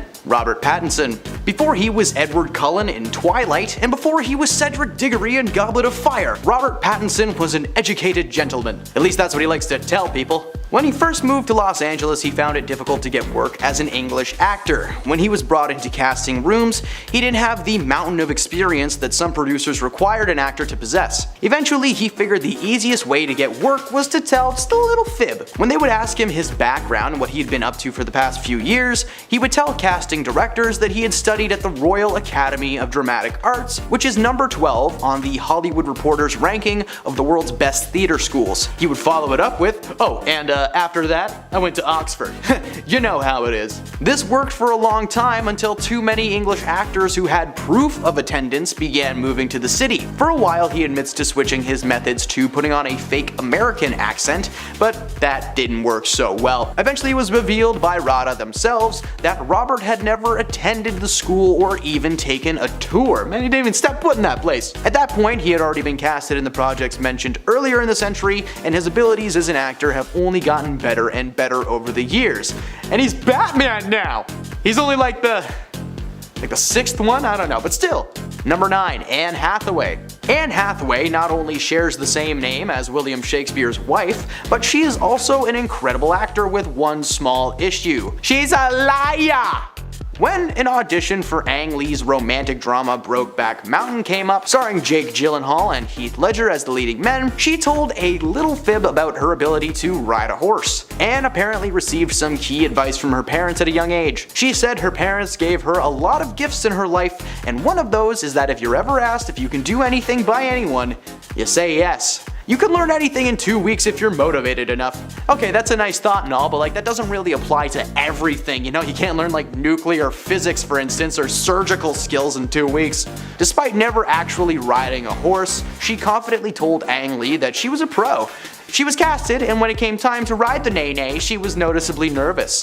While she claims to have gained the skill in 2 weeks as planned, she had an embarrassing moment on set when she realized that the horses they were using only responded to verbal commands rather than physical ones like she had learned. She was in rehearsal surrounded by 300 extras, all of whom worked in rodeos, and they just watched Anne lightly kick her horse while it just stood there just like, "Hey, Anne Hathaway's on my back, look at that." Number 8. Liam Hemsworth. Before following in his brother's footsteps to become the actor he is today, Liam was actually making a living laying floors. He ended up getting an agent at the age of 16, and the rest is history. In 2009, Liam was cast to star alongside Hannah Montana star Miley Cyrus in a romantic flick called The Last Song. During the audition process, Liam was asked if he was any good at volleyball, as some scenes were set to take place on a beach, and he would be made to actually play a game. He said he was great at it, it's the best sport there is. Of course, that was a total lie, and when it came time for him to actually serve the ball, he failed to keep it in the lines 10 times. The amount of takes that must exist of Liam either missing that ball or hitting it out of bounds must be astonishing. His fib was called out, and he was forced to partake in a volleyball boot camp of sorts. Despite the effort put in by both Liam and his co-star Miley Cyrus, the movie turned out to be a flop and currently sits at 21% on Rotten Tomatoes. Number 7. Chloe Grace Moretz. Alright, she may not be acting as much these days, but between 2008 and 2016, Chloe was in dozens of big budget, critically acclaimed projects, from Diary of the Wimpy Kid to The Equalizer. She's stolen the show every time she's come on screen. To attain her role in the 2011 fantasy adventure Hugo, she decided to fib to the casting directors in order to help secure the role. Critically acclaimed director Martin Scorsese, the creator of incredible films like The Departed, Wolf of Wall Street, and Goodfellas, was tricked by the young Moretz when she appeared for her audition, prepared with a proper British accent. According to an interview for The Late Show with Stephen Colbert, Chloe had never done a British accent before, but was encouraged to tell the tall tale by the casting director of the project. Apparently, she loved Chloe's ability to perform and wanted her for the role that was calling for an exclusively British actor. She told Martin that she was from a made-up part of England. She fabricated a backstory about her parents being horse breeders, and somehow Marty ate that up. She was casted in a leading role alongside Asa Butterfield as the titular Hugo. It wasn't until the middle of production that Chloe slipped on set and reverted to her natural accent, but by that time Martin was more impressed than upset. This kid tricked him and an entire crew of people for weeks and stayed in character through it all. The jig was up after her parents came to visit the set one day, and as Chloe says, they are very American. She caved and told Martin that she was actually from Georgia and followed it with, "Alright, so what's the next scene?" Thankfully, that lie paid off, and she went on to star in several solid flicks, and Hugo earned a handful of Academy Awards for visual effects, sound, and cinematography. So, good job, guys. Number 6. Rachel McAdams. Raise your hand if you've ever been personally victimized by Regina George. Rachel McAdams is a Canadian treasure known throughout the world as the pretty and plastic Queen Bee Regina George from Tina Fey's 2004 comedy Mean Girls, and I'm telling you, that thing still holds up to this day. She starred in a number of romantic and comedic flicks over the years, but she did once tell a fib to get a role in the film To the Wonder. The Notebook star was beyond excited to have a chance to work with director Terrence Malick, the creator of such films as The Tree of Life and Knight of Cups. When Terrence asked her how comfortable she was around horses, she replied, "Oh, I love them!" When really inside her mind she was like, "Oh my god, I'm so allergic." She was of course casted in the film, and when it came time to ride the beast, she was unable to hold back her tears. Literally, she swelled up and started bursting at the seams. The production was halted in the middle of filming thanks to their main actor having a severe allergic reaction the minute she sat on a horse. Now I'm not sure what made Rachel think she'd be able to keep up that lie throughout filming, unless she was like huffing massive amounts of Mucinex and Benadryl in between takes. Like people are walking around. Where's Rachel? I'm here. Number 5. Hugh Laurie. Dr. House, one of the most iconic TV characters of all time. Since debuting in 2004, the series followed the life of an antisocial doctor who specializes in diagnostic medicine, solving puzzling cases that come his way using his crack team of doctors and his wit. Hugh Laurie played the titular House until the show's cancellation in 2012. He didn't necessarily lie to gain his role, but he just let the audition tape do it for him.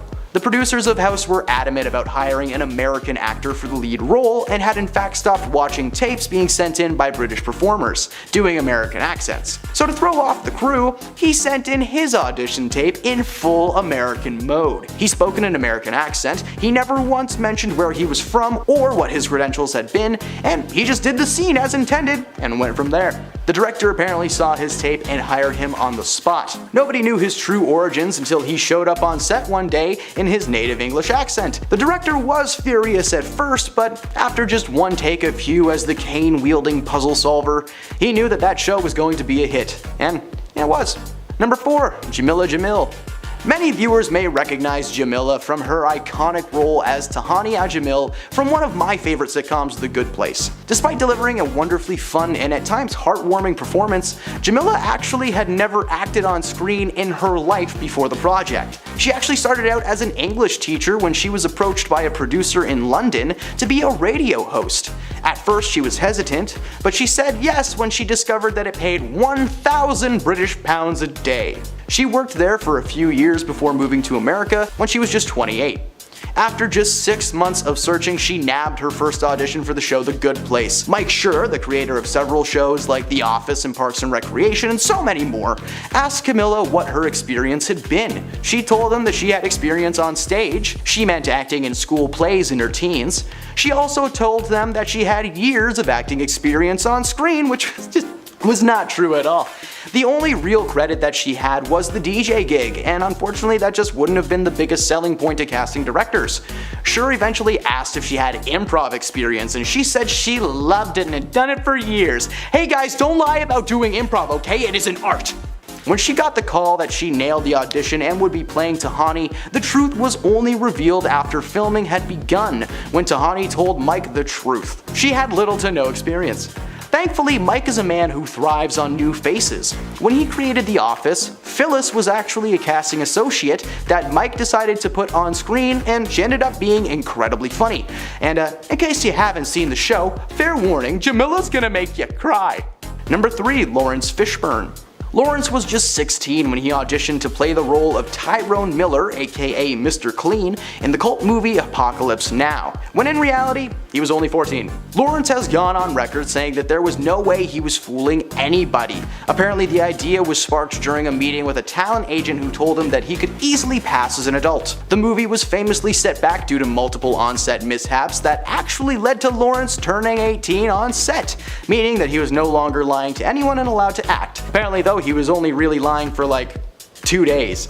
After the director Francis Ford Coppola casted Lawrence, he was notified that the actor was in fact fibbing about his age just to get the role, but despite the logistical issues with having Lawrence on set, nobody confronted or even mentioned this until after the film wrapped production. According to Fishburne, the cast and crew had grown very close over the production, and to this day he considers that cast his family. Ah dang it, why is the lesson here that the story is lie for what you love? Number 2. Laura Fraser. Laura is a Scottish actress who some viewers may recognize as Lydia Rodarte Quale from the hit TV crime series Breaking Bad. I don't know, I've never seen the show, I'm sorry if I mispronounced that. According to Laura, she was asked by the producers of the show if she had the ability to speak German, and she replied, of course I do, it's like the second language to me. Question came following the studio seeing her audition tape and just kinda confirming one thing before giving her the green light. While she wasn't fully lying, claiming to know basic sentences like hello and my name is, she was concerned with the content that she had just agreed to participate in.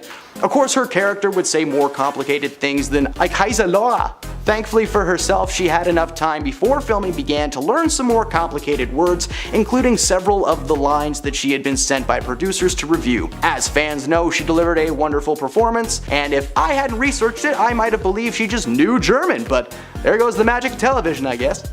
And at number 1, Daniel Craig. The James Bond star is actually one of many people who fib about this particular aspect of their skills, and that is, of course, horseback riding. For many years, Daniel would have professional rider on his resume, when in reality he had never even ridden a horse. It wasn't until 2011 when he was cast in the sci-fi, let's say action flick, Cowboys and Aliens, that his skills were put to the test. Several sequences in the film required the utmost skill and focus, and when Daniel began the rehearsal process for these shots, it became very clear that he wasn't the accomplished equestrian that he had claimed to be. Ultimately, the team brought in professional riders and stunt doubles to take Daniel's place on screen. Joke's on them though, while Cowboys and Aliens ended up getting terrible reviews and bombed at the box office, Daniel was the only redeeming factor, and his career only got better from there. Anybody seen Glass Onion? It's wonderful. And number 10, How Harry Proposed. Prince Harry and Meghan Markle's Netflix documentary definitely has a lot of fans raging over multiple lies shown within seconds of the first episode. Viewers have pointed out that there's been a lot of problems with the pair's tale on how Prince Harry proposed. In the documentary, Harry would explain that he wanted to propose earlier, however, he had to ask his grandmother for permission and he couldn't do it outside of the UK. Detailing the proposal, he would explain that he brought Meghan into the middle of the walled garden that was overlooked by the staff flat. To prepare for the area, he got on his knees and he got 15 electric candles and placed them around the garden. He also had Meghan's beagle Guy flown in just for the special occasion. He would then have Meghan close her eyes and tell her not to peek just before Meghan even called her friend and whispered that she thought he was actually going to propose to her. Then a series of photos would be shown of the special moment, which showed Harry on one knee holding a ring box in one hand as the dog sat next to him. Meghan then said he was down on one knee, and I was like, yes, we were so joyful and excited, we thought we're doing this. However, the proposal totally contradicted the past version they told the press in 2017, as Harry claimed that he proposed to the Duchess in the kitchen on a standard typical night in their cottage. However, even by the third episode, Meghan would even admit that their engagement was rehearsed for the press. At number 9, we have ex-girlfriend cut out of a photo. Since Netflix released the first 3 episodes of the Duke and Duchess documentary series, Harry and Meghan's fans have been analyzing every single photo and video shown. However, the fans noticed something really weird about one of the photos.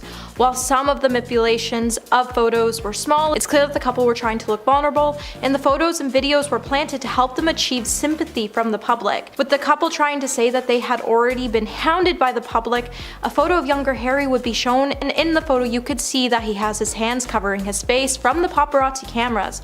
Although it looks like in the photo that the prince is completely on his own, thanks to some good cropping, fans would point out that they've seen this photo before, as the photo initially also featured Harry's ex-girlfriend Chelsea Davy. Now, the photo in question was taken in September of 2007 at Heathrow Airport, and while the photo is cropped, it featured Harry with a protective arm around Chelsea, who was walking by his side, despite the original picture showing Harry with his ex-partner. It makes us wonder why Netflix producers cropped Chelsea out of the frame entirely.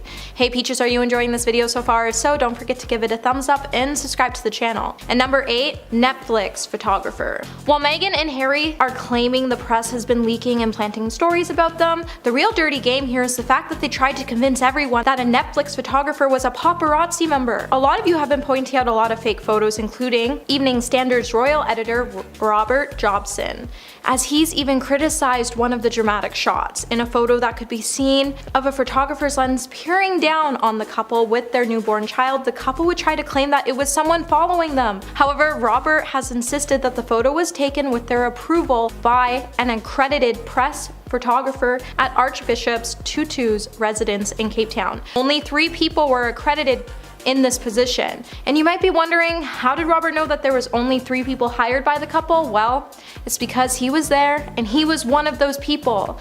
The filming of Archie at the residence was highly controlled, and it wasn't the scum media following them. And number 7, press intrusion. The issue with majority of the docu-series is that Meghan and Harry have claimed that there was a large amount of press intrusion. When it came to the couple, however, a lot of it was actually approved by themselves or their aides. However, if you watch the series, you can definitely agree that there was footage that was flipped to give different angles to make Meghan and Harry appear as victims that fell into the hands of the paparazzi. The whole series gives us an impression that photographers covertly snapped the family at all times. However, witnesses and staff have come out to say that most of these photographers had actually been granted official access in advance so they could capture some sweet photos of the family. With the use of phony photos, Harry and Meghan even tried to convince us that they were all blindsided by the media consistently, when that wasn't even the case. Even if it felt like press intrusion to the couple, even if it was approved by Netflix, they have declined to comment on suggestions that a lot of the footage was misleading. But it's definitely for sure that the couple was smart by making the documentary with Netflix, is because they weren't bound by UK's broadcast standard code, so they were allowed to use materials to mislead the audience.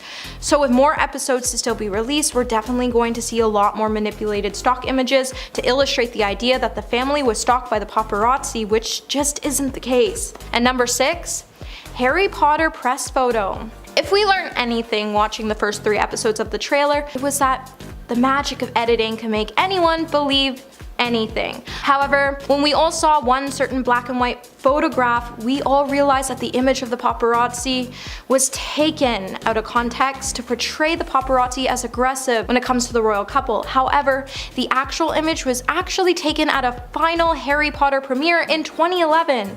However, when the photo appeared in both the trailer and the series, while Harry was saying he was trying to protect his family, he was implying that he was trying to protect his family from the press, and that this is a huge group paparazzi that was actually following them and his family. However, this premiere took place way before the couple even met. It's actually kind of embarrassing that Harry and Meghan would use this photo to kind of claim that they were being stalked by the paparazzi, as the photo actually came from a Harry Potter premiere that happened way before they even met. Also, I think it's worth mentioning, no member of the British royal family was even present at the 2011 premiere of Harry Potter, meaning that this photo shouldn't even been shown in the first place, as it has no context to. And number 5, not knowing who Harry was. What hasn't changed is that Meghan is still claiming she had no idea who Prince Harry was. In the very first episodes, it explored the early days of Prince Harry and Meghan's relationship, and the couple would reveal that they met in July of 2016. When Meghan posted a picture with her friend, they would call Meghan and say, "Between you and I thought you might want to know that being newly single and all, I put our Snapchat on Instagram and Prince follows me. He called me last night and he wants to meet you. Might have to set you up." However, Meghan had no idea who the prince was before the day, and she's been claiming for a while now that she never did any research on the Queen or her relatives ahead of meeting Harry. However, it was definitely all a lie, because it's been proven that Meghan was actually obsessed with Princess Diana. She even had books about her, and she was already acquainted with one of the York girls through Soho House. So to say that she had no idea and knew nothing about the royals had to be one of the biggest lies Meghan told. And number 4, race claims. Now, this document definitely laid out some new allegations about Harry's family's disapproval of Meghan due to the color of her skin. However, a lot of people aren't buying her claims of racism, because in the beginning, let's face it, everyone loved Meghan, including the press, until it started to surface how Harry and Meghan were mean to castle staff and how they even made one secretary quit due to their rude behavior. And then the whole world, including the palace, started to turn on them. One expert, Angela Lavin, joined TMZ on Monday to break down the new trailer for Harry's and Meghan's new documentary, and she explained that the whole situation was just one giant BS story told from the Sussexes' point of view to manipulate the world. Angela noted that she suspects that the couple keeps playing the racism card without pointing any fingers at anyone in the royal family, and without hard evidence, it's clear that it's all a lie. Harry has even said that there's been hierarchy of the family, and he claimed that they were always leaking stories about Meghan and him to support the family's ongoing conflict against Meghan.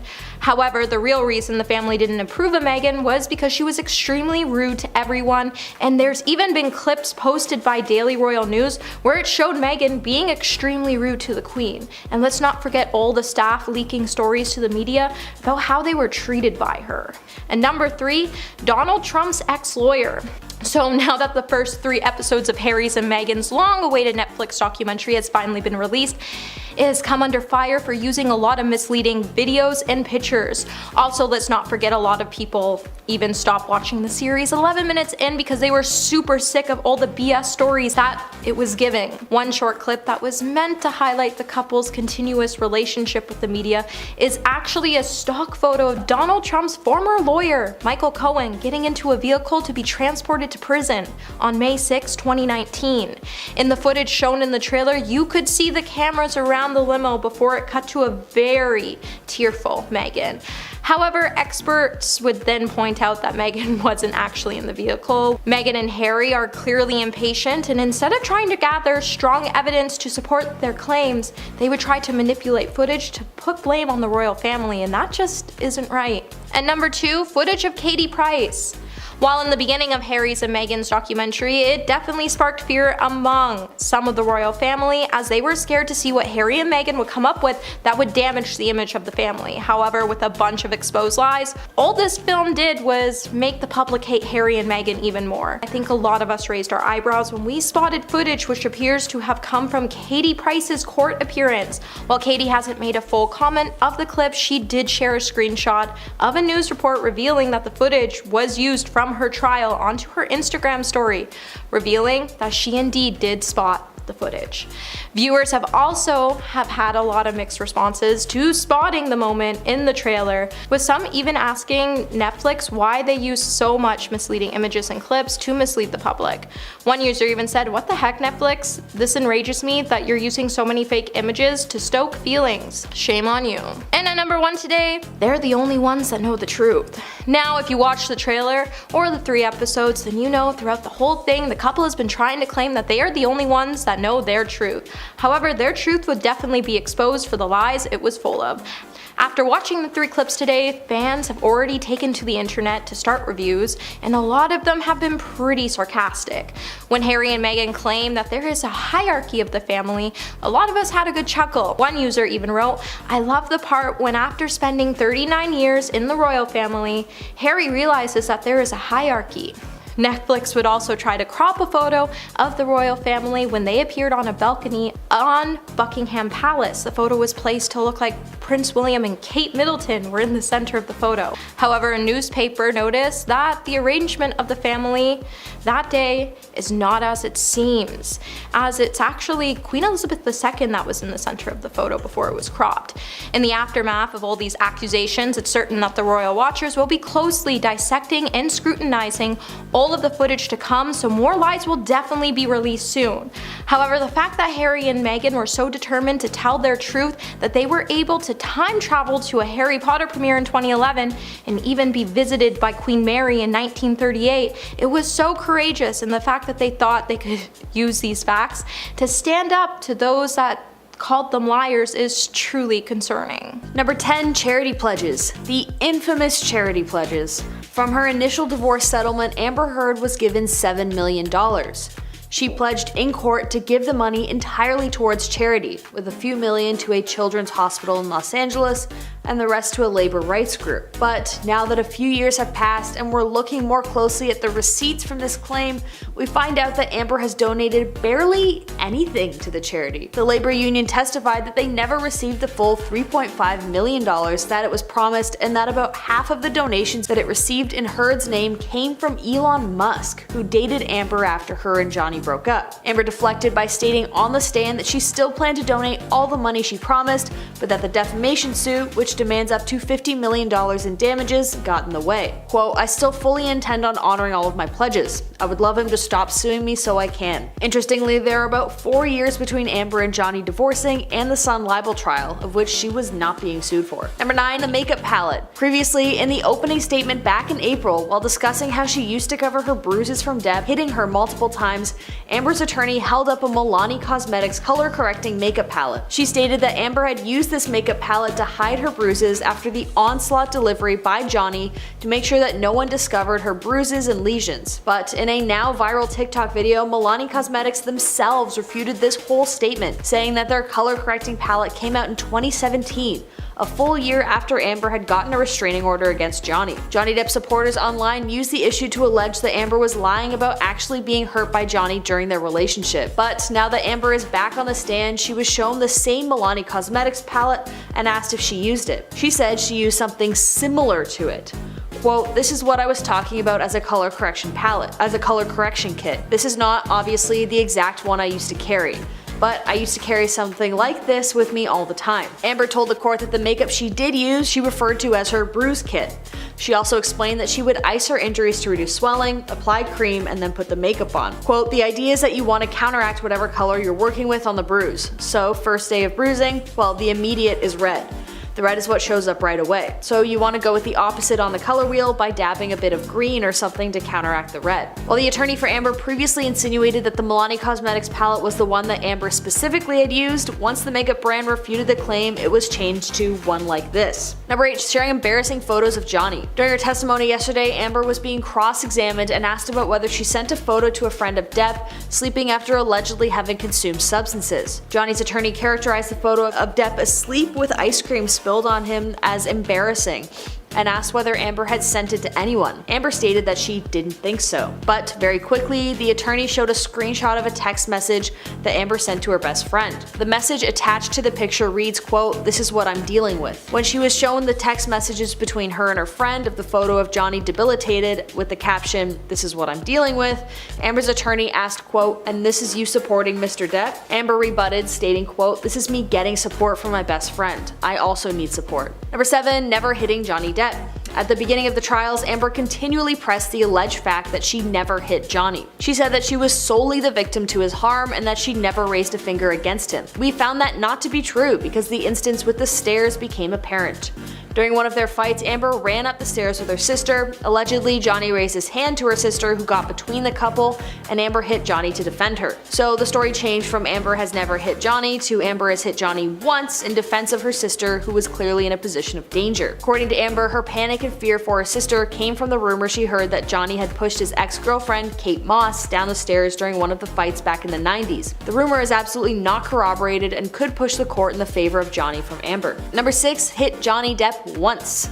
Okay, so the story changed from Amber has never hit Johnny to now Amber has only hit him once in defense of her sister. But that may not be entirely true because Amber was asked about a now viral audio clip recording of her on the phone with Johnny. In the clip, she states, quote, "I was hitting you. I was not punching you. Babe, you're not punched. You're fine. I did not hurt you. I did not punch you. I was hitting you." After she was asked about the clip, Amber changed her story once again to now admitting that she had hit him, but that it was in a provocative manner during a moment of intimacy. She said that Depp hit her in bed, and so she hit him back reactively. On the stand, she states, quote, "I hit his arms, his body as he was trying to prevent me from closing the door.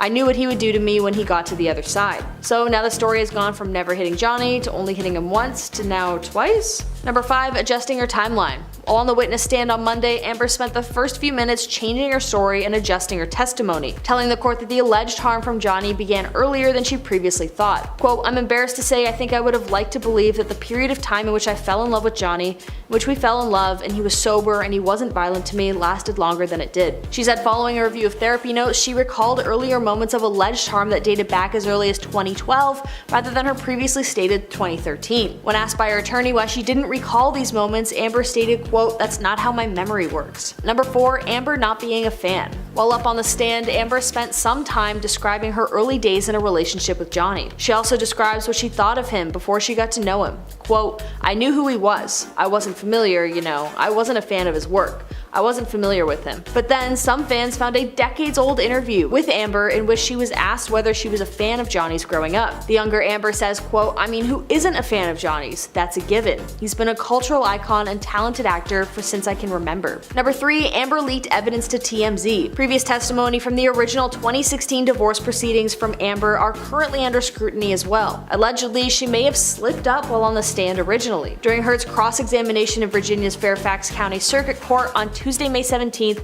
the Aquaman star was shown footage of her 2016 deposition in which she discussed her divorce from Depp. She was heard in the video admitting that TMZ had been alerted about their divorce as well as her filing for a domestic violence restraining order against Depp, before awkwardly covering her face with her hands. Also at the original trial, Amber stated, quote, "I wanted to tell Johnny, or have him told by Jerry," the Depp's former bodyguard, "or someone who knew him or was close to him.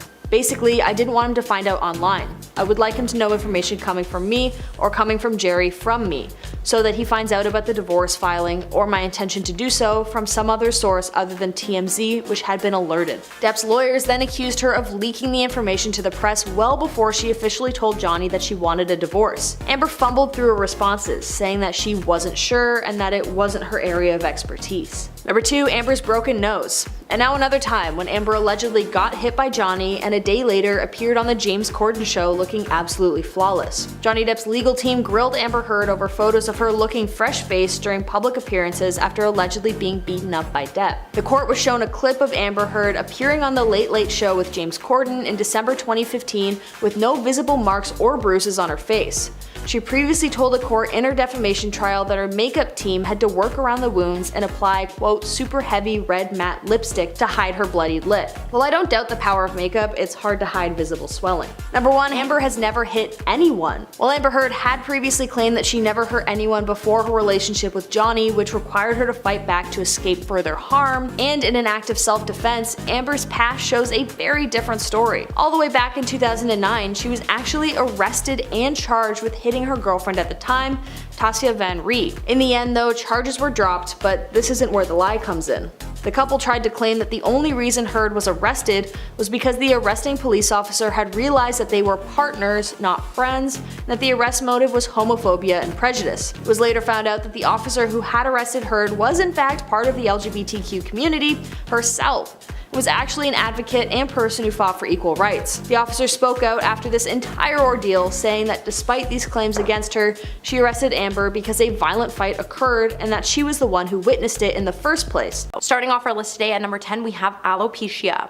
Just after the 2022 Oscars, the internet couldn't stop talking about the hair loss condition Jada Pinkett Smith is suffering from. With her journey of alopecia being openly documented, TikTok and Reddit users have gone on to prove that the star is lying about her condition. With users debating over images Jada has shared of her bald scalp when she was talking about her hair loss in a video shared on TikTok by Mariah Campbell, along with the caption, "Here is my celebrity conspiracy." The content creator can be heard saying, "I think she's completely lying about having alopecia because she's a cheater and wants people to focus on other things." Mariah then went on to say alopecia is patches, smooth patched, where the hair follicles don't grow, and she then started showing images of examples where viewers can see the type of round patches she's talking about. Mariah then went on to show a picture of Jada's head, where she pointed out that there's a line on her forehead, which the actress has explained in a previous video to be the result of her condition. Mariah then pointed out this line was most likely caused by cosmetic surgery and not alopecia. Her second argument would then prove that Jada was lying when she pointed out that if Jada had alopecia, she would have circular, bald patches, but she seems to have a lot of hair growth for someone who has alopecia, meaning she forced Will to smack Chris for no reason. Number 9. Racial bias reason. As we've all come to learn from the recent videos, it's that Jada Pinkett Smith hates white women with blonde hair, meaning she hates my very existence, especially now that I'm calling out for all of her lies. While Jada went on to explain her revelation back in 2018, she would sit down to discuss why seeing blonde hair on white women just triggers her, when she admitted to her own biases by saying, "I have to admit I'm guilty to that to a certain degree because I do have my own biases, specifically to blonde women. Blonde hair on white women just triggers me. I've had to catch myself." When her mother asked her if there was a specific incident that happened with someone who had blonde hair, the actress tried to claim that throughout her childhood she was teased by white women in regards to her hair and how she looked. But we all know she's just lying about why blonde hair women trigger her, as it's clearly just a sneak diss towards Margot Robbie. Hey my little peaches, are you liking this video so far? If so, don't forget to give it a thumbs up and subscribe to the channel so you never have to miss on what we we might just cover next. Coming back to our list at number 8, we have the entanglement. Just after August Alsina came out to expose Jada for having an affair with her husband,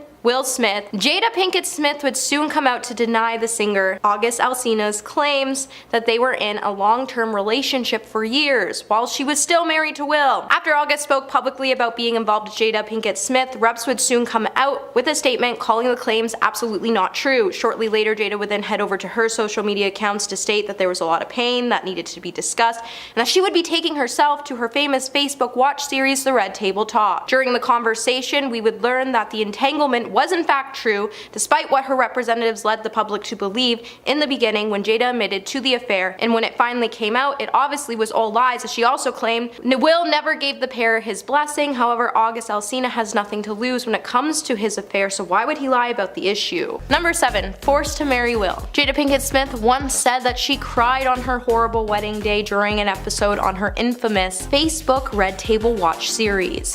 In the episode, the actress would admit that she's never really agreed to the construct of marriage and that she never wanted to be married. With Jada saying, "I didn't want to get married and now Gammy's gonna run to Will crying about I don't want to have a wedding. Now I'm being forced to have a wedding when I really just wanted it to be the two of us on a mountain because this is serious business." It would cause Jada's mother to apologize for not respecting her wishes. Later in an episode, Jada then went on to say, "I was so upset that I had to have a wedding. I went crying down the freaking aisle. I cried the whole way." Meanwhile, Will would go on to say he wanted a family since he was at the age of 5 and he wanted to get married and have this perfect family, and he was really excited on the wedding day. However, when you're a grown adult, you have the power to make your own decisions. No one really forces you to get married. Also, if you look at photos on the couple's wedding day, not only was she glowing, but she was also seen with the biggest smile we have ever seen her have on her face. Number 6, relationship with Tupac. For years now, Jada has been lying to the public about how serious her relationship was with Tupac. And honestly, it's gone a little too far as she keeps running her mouth with imaginary stories of the late rapper that make no sense. And it's gotten to the point she's even made her children believe that she would be happier if Tupac was still alive, as Willow even once wrote to the late rapper when she was 11 years old claiming so. With Jada and Tupac's relationship dating all the way back to the 80s when the two attended the same college, Jada has constantly stated that her relationship with Tupac has been strictly platonic, but then she tends to make her presence known whenever he starts to trend again online, which suggests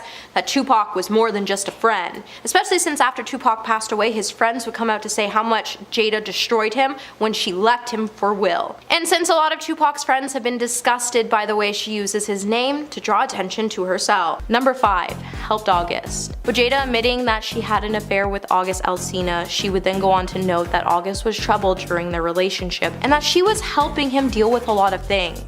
When the actress sat down with the Post, she would say, "You can look at August and see that there's a certain amount of pain that he is feeling, and you can hear the words that he's trying to speak his truth while he's still protecting the Smith family in the process." With Jada previously saying that she was mentoring him throughout their relationship, it really has us all wondering what kind of mentoring she was giving him, as in the end of their relationship, he was left feeling like he gave his all to their relationship, and he was only left feeling devastated and hurt. It's clear Jada never helped August, and all she really wanted to do was destroy him. During their relationship, August was already dealing with abandonment issues as he was abandoned by his parents and he was hustling just to make ends meet. He was also struggling with an autoimmune condition that caused him to be hospitalized on multiple occasions. And one time he even ended up in a coma for 3 days. Jada never helped him, and she took advantage of his situation so she never had to feel lonely, and she just used August until she could convince Will that he couldn't stay away from her. Number 4, loving Will. Lately it's been pretty clear that Jada Pinkett Smith has never loved Will Smith. Now, I get it. You're all probably wondering to yourselves how I may have came to this conclusion. Well, just let me explain. I came to this conclusion because she's had an entanglement, and then she went on to put all of her business out on the table while diving into everyone else's business in the process during multiple episodes on her infamous Facebook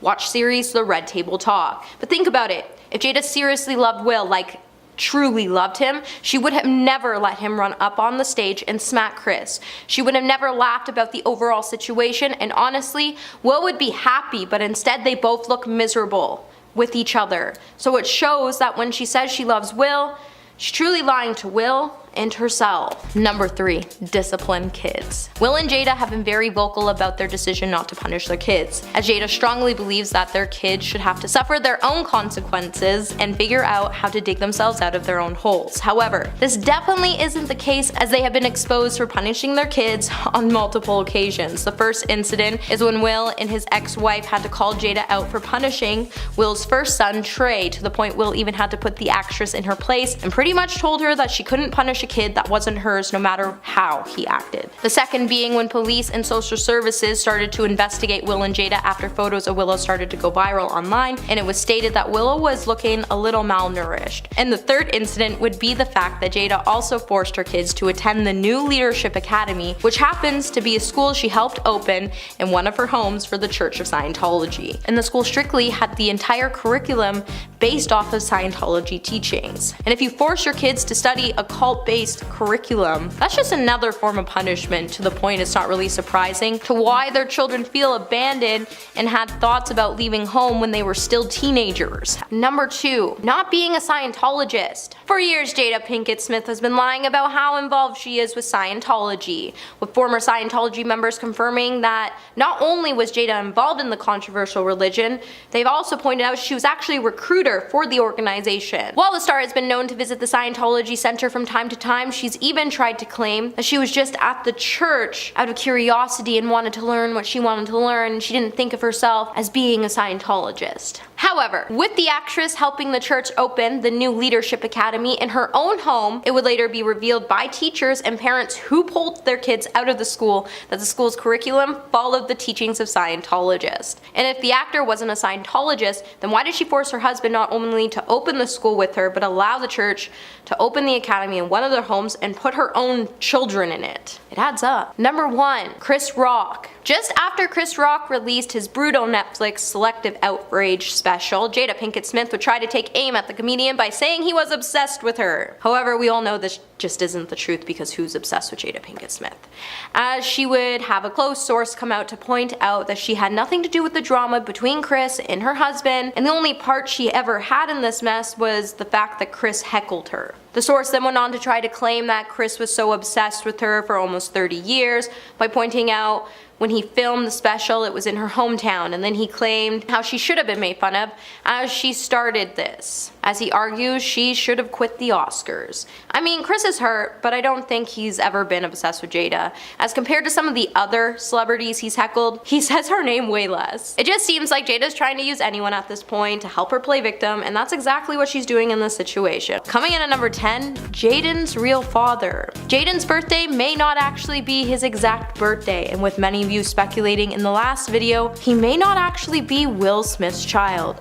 Okay, so hear me out. It's been said that Jaden Smith was born on July 8th, 1998, but what if I told you the actor was born in 1997? Now you're probably wondering who Jaden's father is about now, and if you haven't been able to do the math, just figure out that Tupac actually might be Jaden Smith's real father. Let me explain the math to you. So we all know Tupac passed away September 13th, 1996, and before he passed away, we know he was completely in love with Jada, and that Will was so jealous of their close bond. However, on top of Will's jealousy, something just doesn't add up when it comes to Jaden's birthday. With Jaden being born in July 8th and Tupac's passing being in September of 1996, just 10 months beforehand, it suggests that the Smith family covered up Jada's pregnancy for over a year before announcing she was pregnant, and then when the star actually finally gave birth, she kept Jaden's day a secret, so people wouldn't speculate that he was really Tupac's son. And she could keep this perfect family image, and if you don't believe me, just look at Tupac's photos and Jaden's photos, they look alike. Number 9,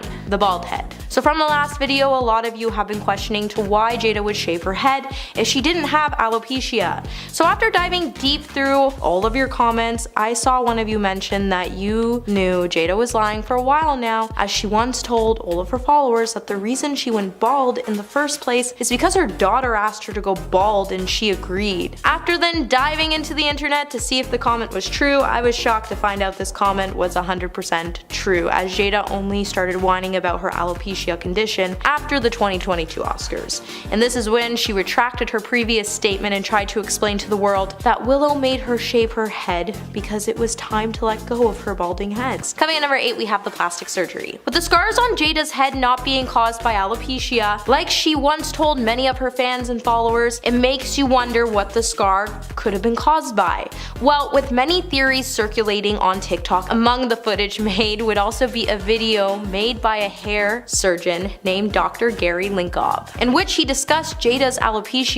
With the video now receiving over 1.2 million views, in one snippet Gary would address the scar that is on top of her head that she has pointed out on social media numerous times. While Gary went on to note that there isn't a single hair loss condition that he knows that could even cause such a linear scar marking of the hair loss she has, he would go on to note that he strongly believes that Jada may have had a brow lift done, as the purpose of this traditional brow lift procedure she has had done is to remove any sagging skin from the brow by pulling back towards the top of your head. And this is where her scar is resting in the typical incision that is done by this procedure. And it isn't really far-fetched in the slightest way to believe that she did in fact have this brow lift done. And the fact that we can still see the hair particles on her head to where the scar exists shows that she might just be trying to cover up her plastic surgery procedure. Number 7, the Oscar slap. With the infamous Oscar slap being what's been talked about for over a year now, makes us wonder if this incident is ever going to fade away. Probably not. With footage emerging from the Oscars online, it would show Jada Pinkett Smith had a really odd reaction to her husband Will Smith smacking Chris Rock on stage at the Oscars, which suggests that she forced her husband to make a stand for her. When Chris made a joke about Jada playing G.I. Jane because of her bald head, Chris was reportedly unaware of the actress being diagnosed with alopecia. So while we went on to laugh at Chris' joke in the beginning after he saw his wife roll his eyes, things quickly took a sharp turn for the worse.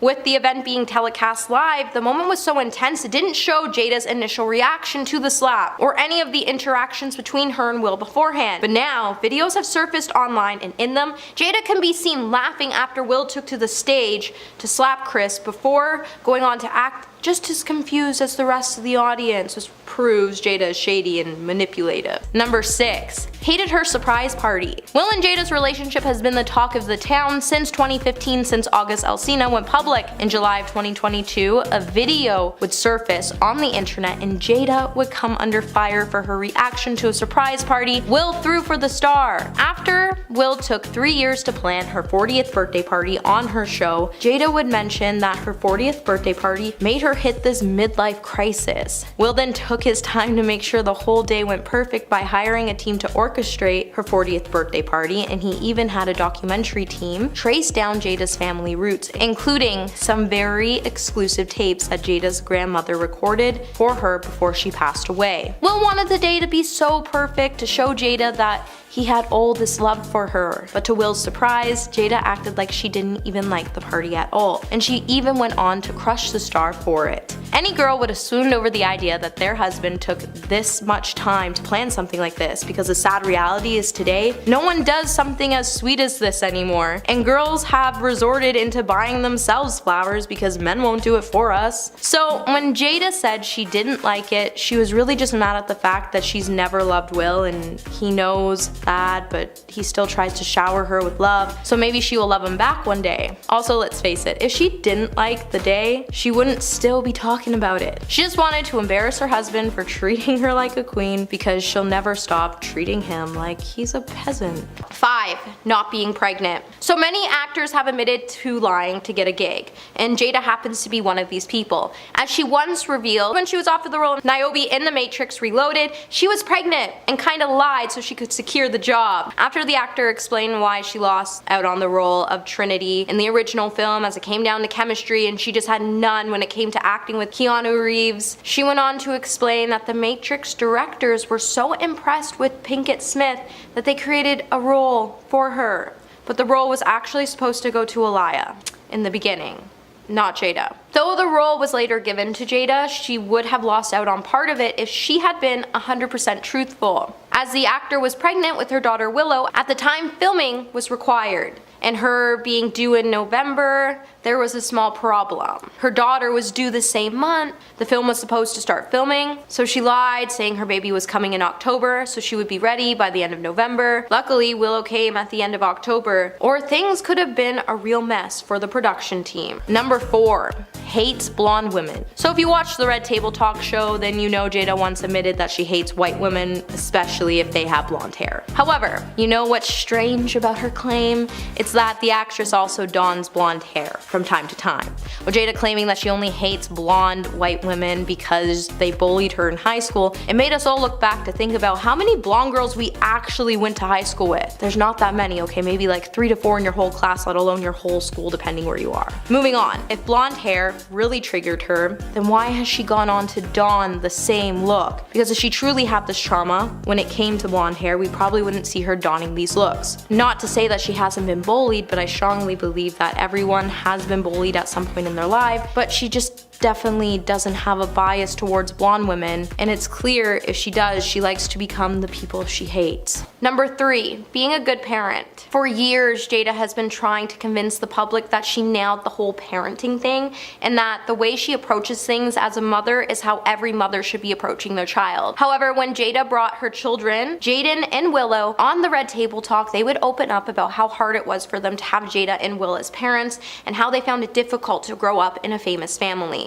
To the point her kids felt like there was seriously not enough support when it came to their artistic careers, and they wished that their family could have noticed they were struggling and gave them support. Instead of admitting to the problem, Jada then went on to blame the whole thing on Will Smith for noting that they had different parenting skills due to the fact that they grew up with different backgrounds. But how you grow up shouldn't affect the way you parent your children, as we all have control over our own actions, and people can't affect that. Number 2, loves her family. I strongly believe that Jada has never really truly loved her family, because let's face it, the only one Jada can ever love truly is herself. Have you ever noticed when Jada's family brings up their problems, she can't just wait to bring them onto her infamous Facebook watch series, so she can discuss all the details about the problems within it, and it makes it look like she isn't the problem in many of these issues. It just seems like Jada knows her career isn't going anywhere, and in the process of her realization, she knows she has to rely on her famous family and their personal issues to make her famous, as not only has Jada exposed her family, but in the process she has lied, manipulated, and belittled her family to show that she has no shame in her actions, and if she really was a loving wife, daughter, mother, and friend, she wouldn't be hurting her loved ones and exposing them the way she is. And coming in at number 1 today, we have her relationship with Tupac. Okay, so you all know how Jada has been like preaching about her relationship with Tupac and how it's always been strictly platonic. Well, it seems like this may not be the case, as Jaden Smith has once even stated that the late rapper even once proposed to his mother in an interview, and it goes on to prove that her relationship with Pac was definitely more than just platonic. In the past, Jada has spoken about how she had a really close relationship with Tupac on numerous occasions, and that the two met when attending the Baltimore School for the Arts together in the 1980s. With Jaden admitting that Jada and Pac were best friends, it would then prompt Big Boy to make a joke saying, well, they say marry your best friend, but I'm glad they didn't. A sentiment Jaden first agreed with while laughing. However, in another interview, he then would go on to whine about how he wished his dad was Tupac, but lucky for him, his dad actually might be Tupac.